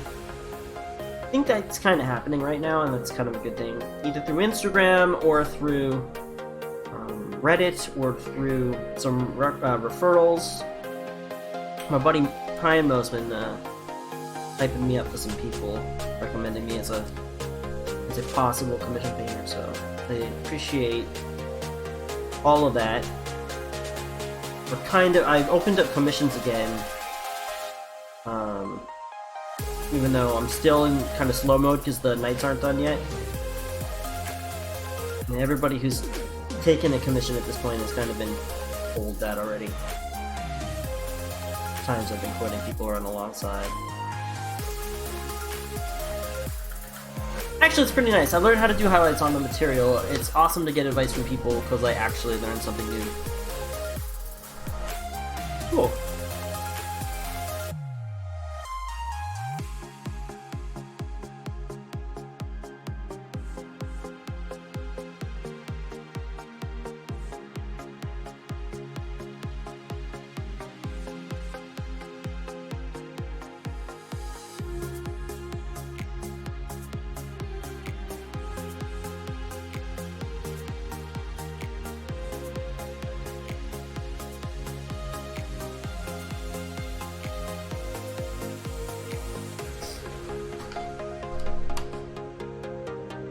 So tonight, in our regularly scheduled game of Blackstone Fortress, we're going after...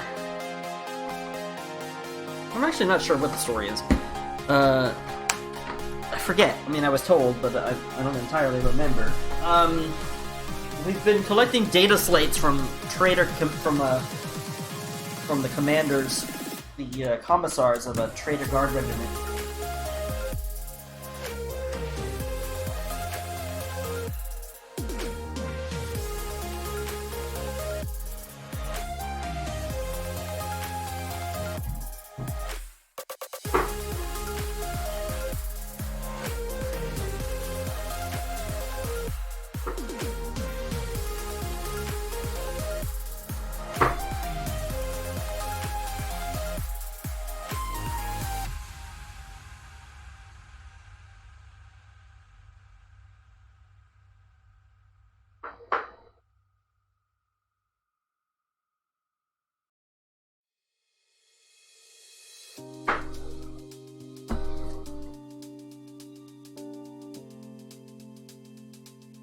I try not to load my brush with too much paint.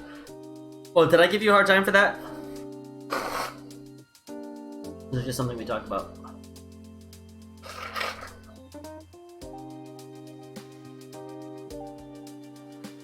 I should probably do some of those gross human fleshback things like sleep. Yeah, you get yourself some sleep, man. It's yeah.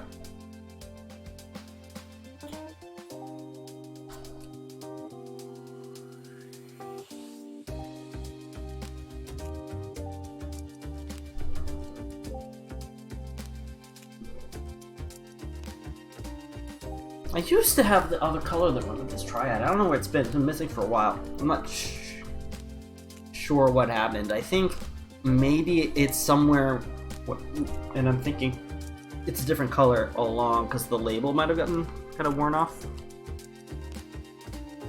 So the trick... Okay, so here's the thing.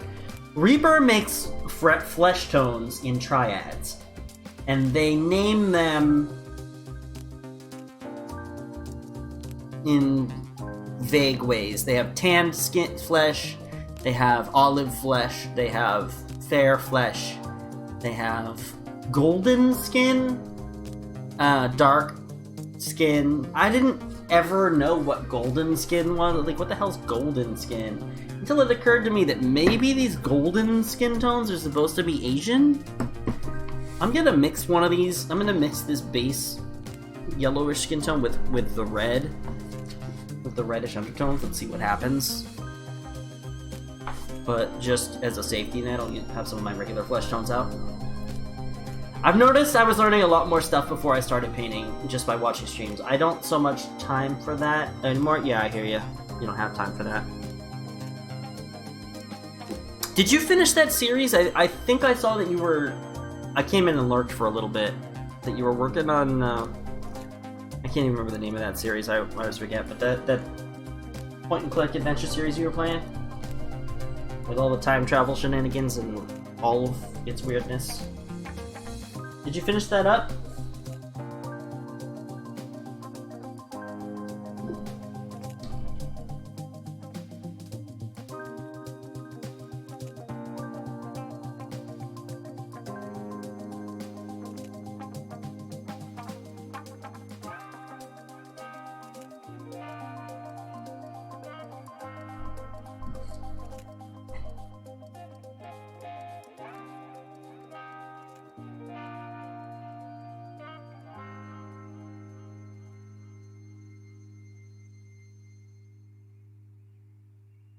Yeah, he's got some sort of pants on. Oh, he does have pants on. Never mind. I messed up down here. I'll paint over it later. That's fine. Remove some of the paint now, but come back and just fix it later. Oh, I meant to start. I have to start escalation this week too. There's a lot of new projects I'm going to start this week. That none of them are going to get finished this week, and then so far it's middle of the day Tuesday, and I haven't gotten nearly as much night work done this week yet either. But it's okay. You know, some weeks are like this. I've been really busy. Yesterday I was super busy. I had to answer a whole ton of emails. I set up to teach at a convention. Set up a few commissions, and then answered some questions on some other ones that might happen. So there's that. All the games are finished. So when are you going to play Fallout? I don't know. I mean, I'm technically really busy right now. Although I've also been making a little time to play Diablo. So, like, it's like, hey Steve, if you got time to play Diablo, you probably have time to play Fallout, but maybe after I finish being obsessed with Diablo, and maybe when I'm through with the Night Commission.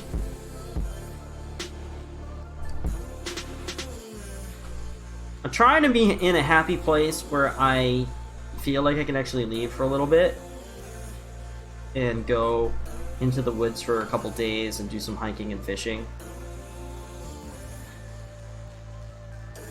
I've got a spot picked out that I went to a few years back. It gets very, very little fishing pressure. Very little. It's very close to a big tourist site, but it's on the opposite side of it from where most of the traffic is. Most people approach either from the north, the west, or the east. Almost nobody approaches this mountain from the south, although there is a way to do so. And from the south, there's really great fishing as you come up the river valley. Come up the river valley, and then you have a little bit of a steep climb once you leave the river to head to the next little spot there.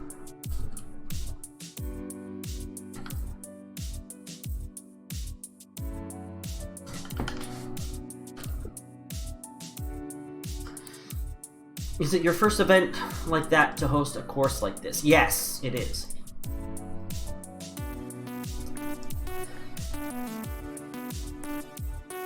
Yeah, for sure. You're not wrong.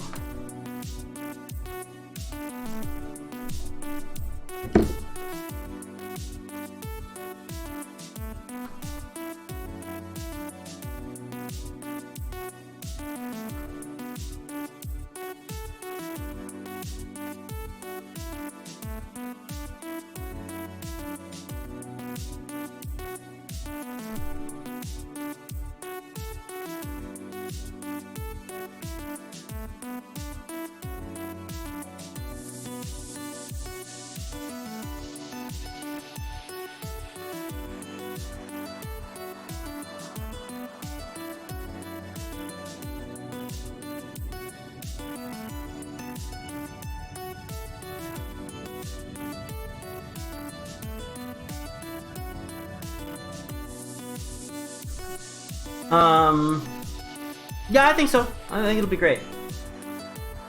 I'm a little so here's the kind of the lowdown. Was I was asked to. I kind of suggested some things that I had been thinking about, right? And I knew that they were going to come back and be like, oh, maybe can you do this instead? Totally fine. And then they were like, hey, how about this? They had a good idea. I appreciate their idea, and I appreciate the idea behind it. I also didn't agree with it. Their idea was, hey, why don't we do an advanced class and a beginner's class? But easy. Problem was just with the idea for the advanced class. I don't know if you've ever taken. I'm pretty sure you haven't. At least you haven't, Llama, in terms of painting classes. But like, for people who've taken classes at like Adepticon and other places, you know, usually the scope has to be, if you're gonna try to tackle an advanced subject, a little bit limited. And the original sort of thing that they sent me was like, how about this advanced class? Like, learn OSL, NMM, wet blending, stippling, like. Maybe that's not what they meant. Maybe they went like pick one, but I definitely think like only pick one works. Like, you can't do everything. There's no time for that.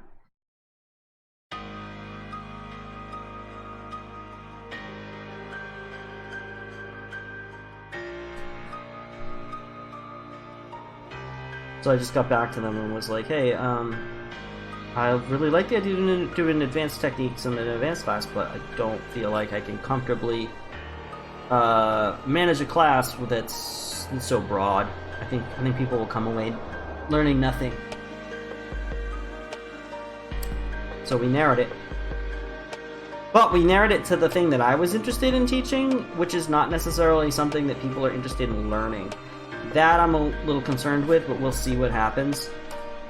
I think it'll be a great class. That's not what I'm worried about. I think I'm more worried that people are not going to be convinced it's a great class, and they won't come. And that is my introduction to stippling class.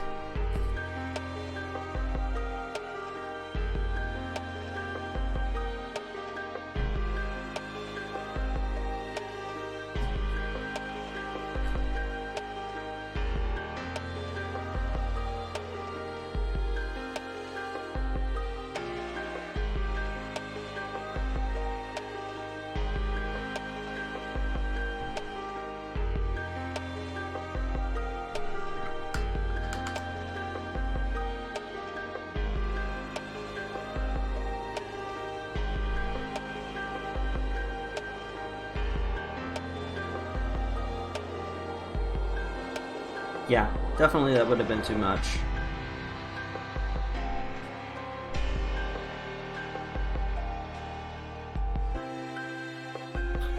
Thanks again to Dark Artisan TV for that raid. I do appreciate it.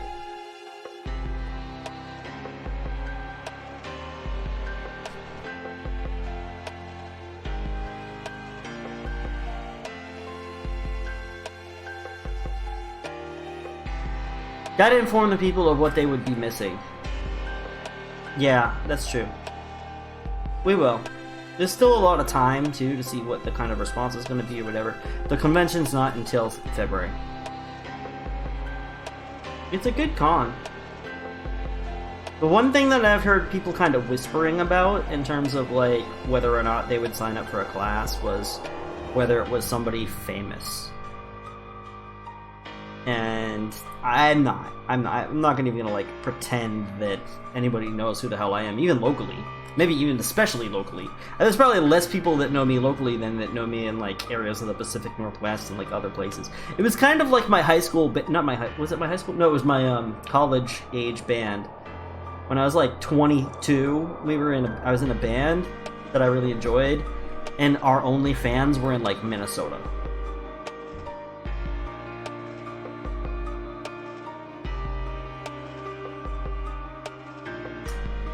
Yeah, well, yeah, I agree, but, you know, I mean, listen, I don't give a shit whether somebody I'm gonna learn from is famous or not. Like, people were like, oh, see if you can get Jay Aiden, or, like, so-and-so. Jay Aiden's a fantastic painter, you know, but, you know, I'm not bad. I'm not gonna go as far as to say I'm like good or special, but I'm not that bad. I can do this.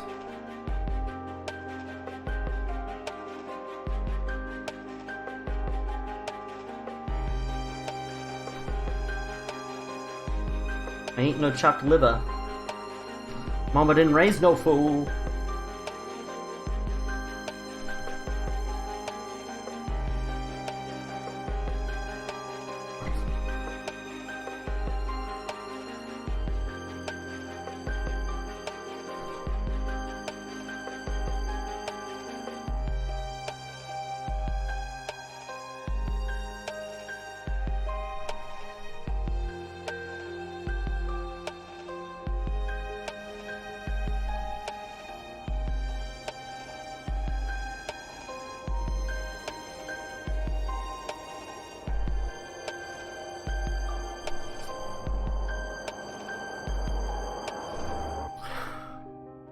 What were you hearing related to famous people? No, so like there was a post on the page for the convention, and they were initially just putting out I put my own name up for this because they put out a thing, and they were like, "Hey, we're wondering if people would be interested in having painting classes that were not free or whatever." I don't know if they said that or not. I think they did at the con because that's the way a lot of cons are going, and you know a lot of cons have that type of programming and content. They're like, listen, we love this con, but we also want to be able to grow and offer more things, and so people throw in their 2 cents, and they're like, yeah, I would take a class, but only if it was for somebody that was a big name who I recognize.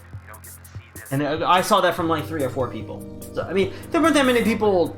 Obviously, like it was a Facebook post, and like maybe 15 different people, 20 people like commented on it. So obviously, there's more opinions that were not represented, and maybe those are not the representative opinions, but that one showed up a few times, and I can understand that. People aren't just gonna listen.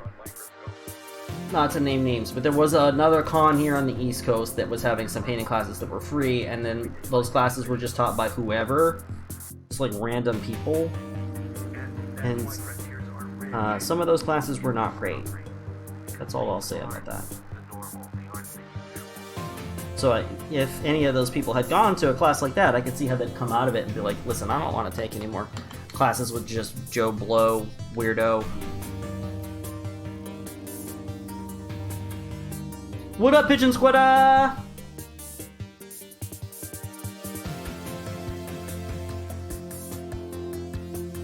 Yes, Pigeon Squatter is, one of my bros. One of my brothers from not North America. There's 3 of us. There's 3 of us bros from... I'm the North American one. As far as I'm concerned, there's 3 of us. There's me. There's Palooka. That's Pigeon Squirter. But Joe Blow was great teaching brush care. Oh, we're not going there. I say nothing. Oh boy.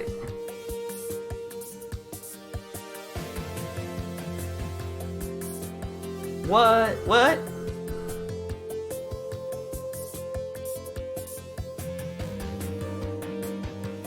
He's a really good dude. I like that guy. That's all I'll say.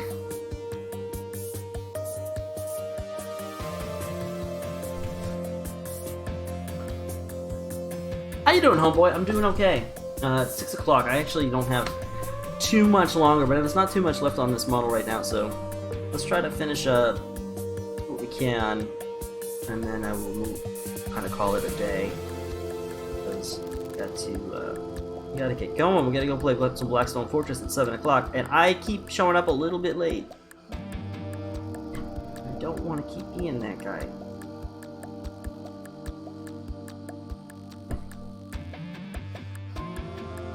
Rise, mortal looking cleaner than your last crime.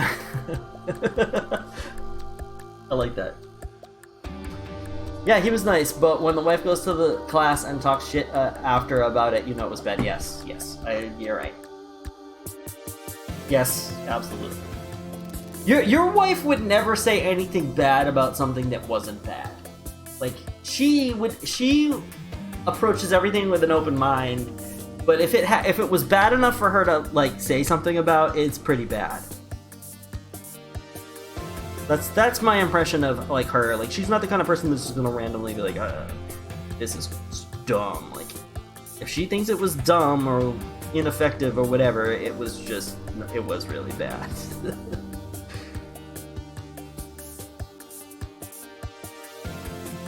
Like actually, she's I think a really good barometer because she's not gonna give you a lot of false positives, or false negatives. I'm gonna crash and wake up later and do some paints. Yeah, much love, you dirty lot. Take care, Pigeon Squirter. What is it? 6 o'clock in the morning? Yeah, you should get some sleep. You dirty ape. Yeah, noob class, and she is as noob as it gets. Oh, right. Yeah. Oh, she did the noob class and you did the brush cleaning class? Is that what it was? Brush care?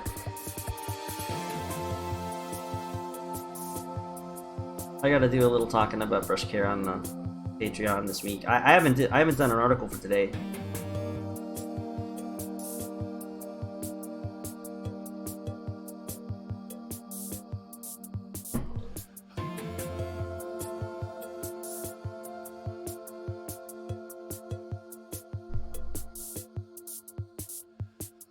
It'll have to wait until I get back from Blackstone Fortress.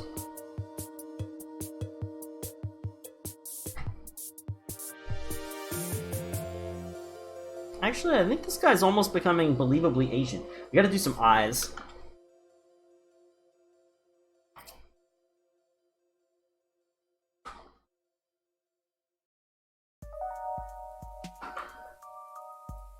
Or not. I'm not sure if you really need to do eyes.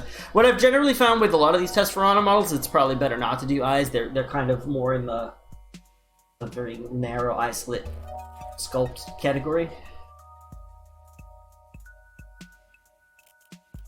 Alright, you know what? I think on my list of things I need for the studio for 2020, I think we're gonna put a Vortex Mixer on the list. How much time would I save in this stream if I wasn't just sitting here doing this for minutes and minutes?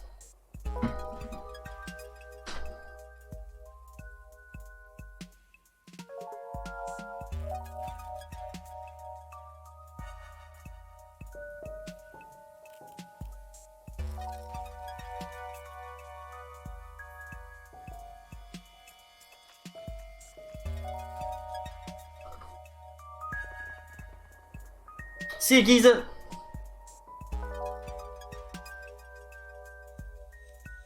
Last night was like a meeting in the mines, because like Palooka and Pigeon were in the same stream at the same time.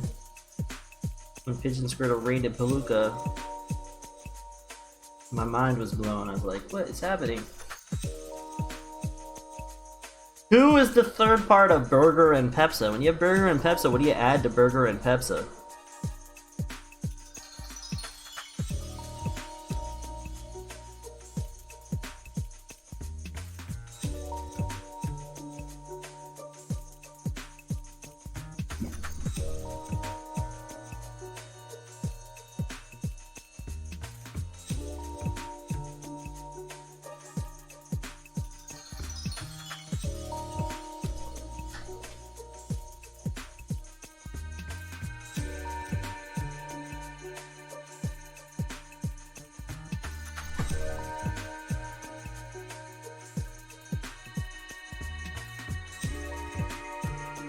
Often, so here's the little eye trick.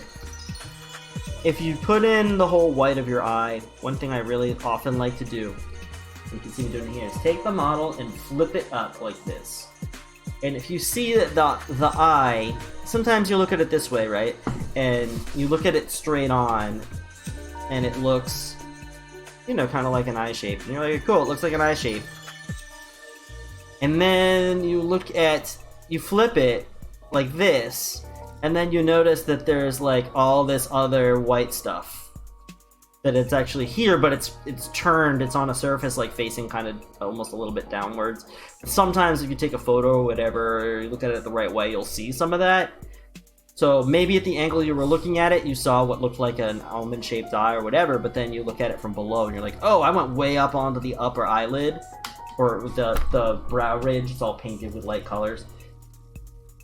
Who is this bowling ball small dude? This bowling ball small dude is a model for the game of Honor, which is a Japanese skirmish game, samurai and other medieval Japanese dudes.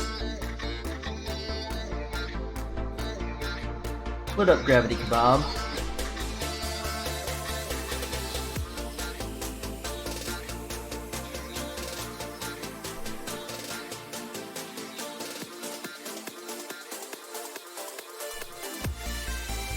Here we go. Those eyes are done. So I actually want to darken the upper brow lid area just a little bit more.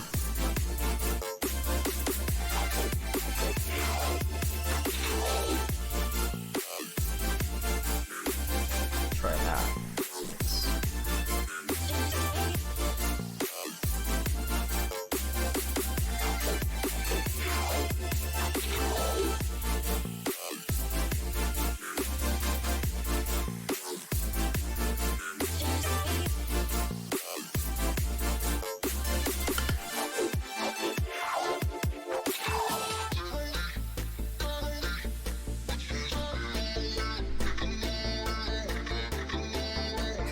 Gotta get them hands to not shake. My eyes are hurting a bit, but overall fine. I started painting my first mini after 10 years. Nice! Take it nice and slow. Just do what feels good and don't do what doesn't feel good.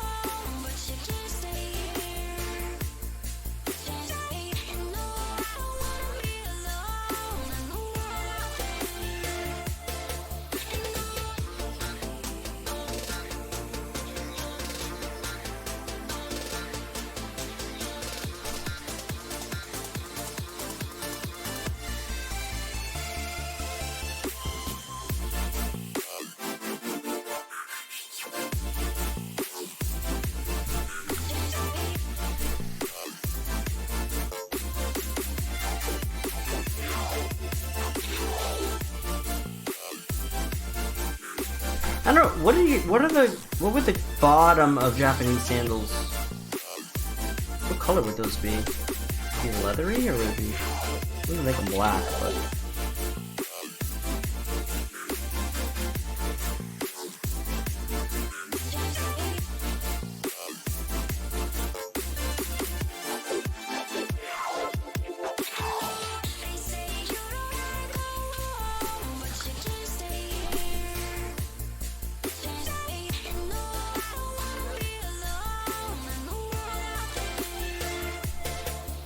I might just need to bust out ye old glasses.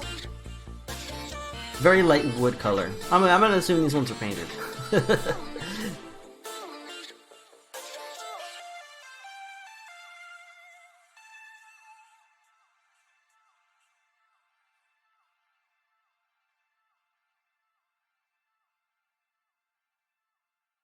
a little bit of the reddishness in that skin tone that I wanted. It's about right for me. Okay, I am pretty good with this. I gotta do the metal on the blade. We're gonna do true metallics, I think. Yeah, we're gonna wind up doing some true metallics. Let me grab something to paint that with, and then we're gonna call this one done, and then I'm gonna go, because I have a schedule to keep.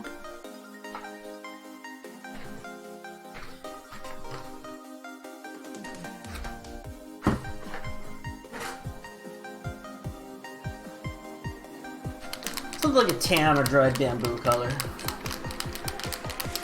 Seems reasonable. Yeah, actually, it's probably much better than what I just said. Well, we'll fix that later. Are you gonna make his rosary a brighter color? No, it's black. It's black. It's supposed to be black. I'm following a color scheme that was given to me by the client.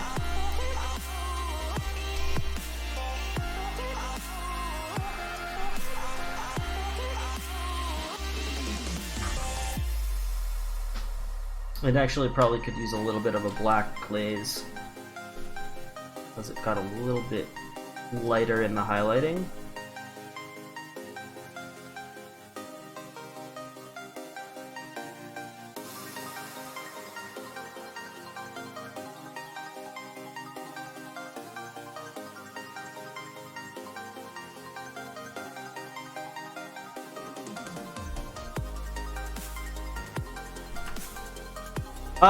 Generally make the assumption that everything you see in here is a commission. That's because that's generally true. 9 times out of 10. People always love to come in and be like, oh, you should do this way, you should do that way. Why aren't you doing this that way? Because that's not what the person's paying me to do. Because, like, they specifically told me not to do that. Do I agree with you? Maybe, but that's not the point.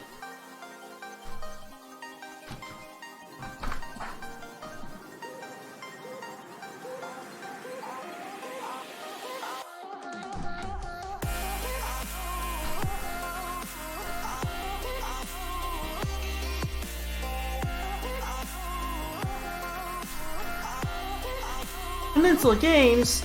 I love that store. Guys, that's J-Crod's store.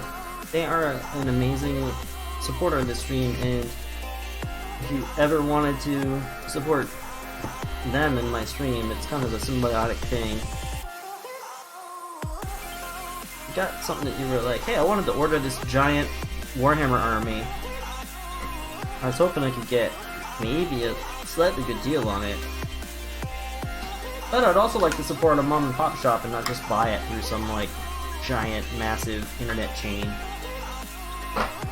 Well, you know what? That's where Peninsula Games comes in. You can just directly message J-Crod with a list of the models you're looking for. Be like, hey, listen, I want this, you know, Demon's Army, and I'm looking for these things. Can you hook a brother up? Because 9 times out of 10, that guy's gonna be like, yeah, I can. You're a friend of Houndstooth? Hell yeah. I'm not kidding, it is called the Houndstooth Special. Like, I'll give you the Houndstooth discount.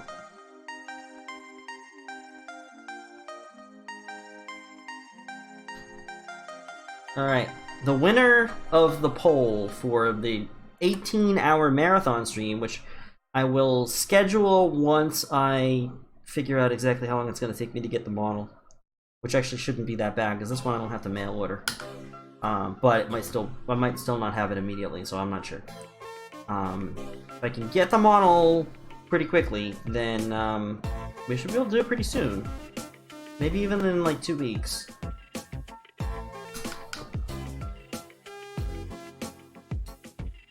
Oh yeah, coming in like the Kool-Aid man. All right. It's 6:20. I gotta get going because I gotta leave. I gotta be out that door by 6:45. Otherwise, I'm gonna be the late one again.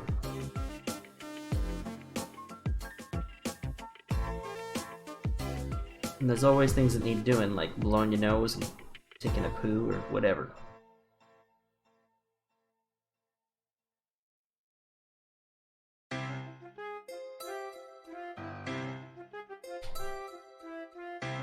Hold on. I'm not entirely happy here.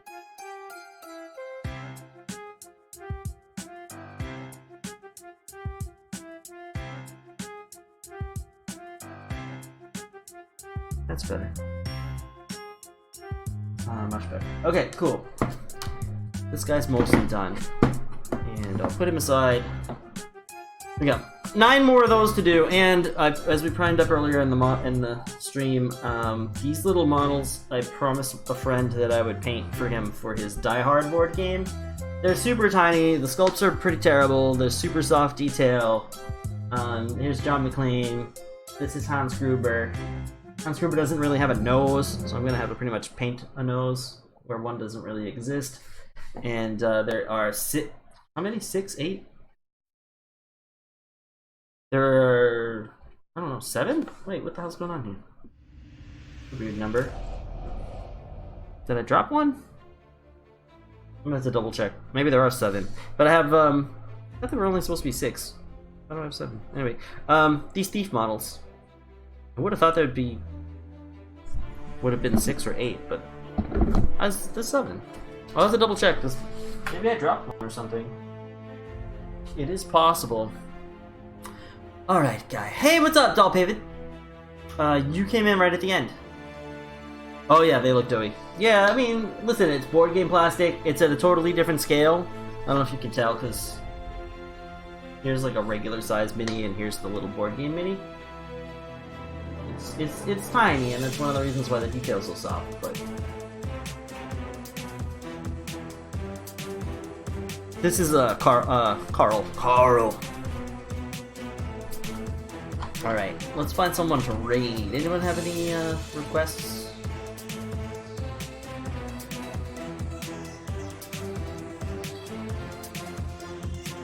I'll give a keyboard.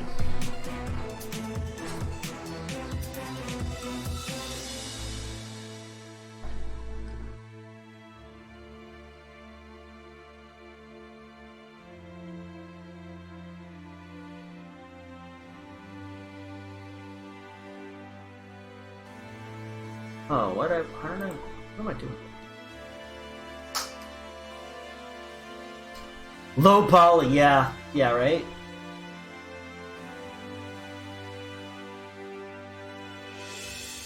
I would love some low poly minis, it'd be fun. Be like freehanding. Who's this person? I don't know this person. Wanna go to a stream that I don't know who the hell this person is? It might be fun to just like find a new stream. Oh, here's another person that I don't know who the hell they are. With one viewer. Alright guys, I'll give you a choice between let's go to the one viewer. I'm not even gonna give you the choice. Somebody is painting a fire slayer with one viewer. Oh, is this the person I was checking out the other day who's from Italy? Oh yeah, this guy. Let's go here. I like this guy. He's English is a second language, so please be gentle with him. You know, I think always try to keep that in mind. Like people don't always know what you're trying to say, especially when you're trying to be cute. If it's a second language, his English is decent, but be gentle. All right, here we go. 1981.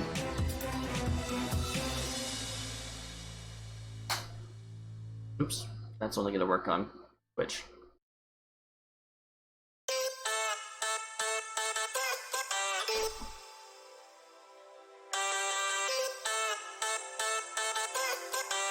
Alright guys, have a good one. I will see you on Thursday. I don't know if I'll stream tomorrow, who knows. Maybe yes, maybe no, but no commitment. Wednesday's a streaming day off when I choose to take it, so... I will definitely be back on Thursday night, 6 p.m. Eastern Daylight Time. Be there, be square. Ciao.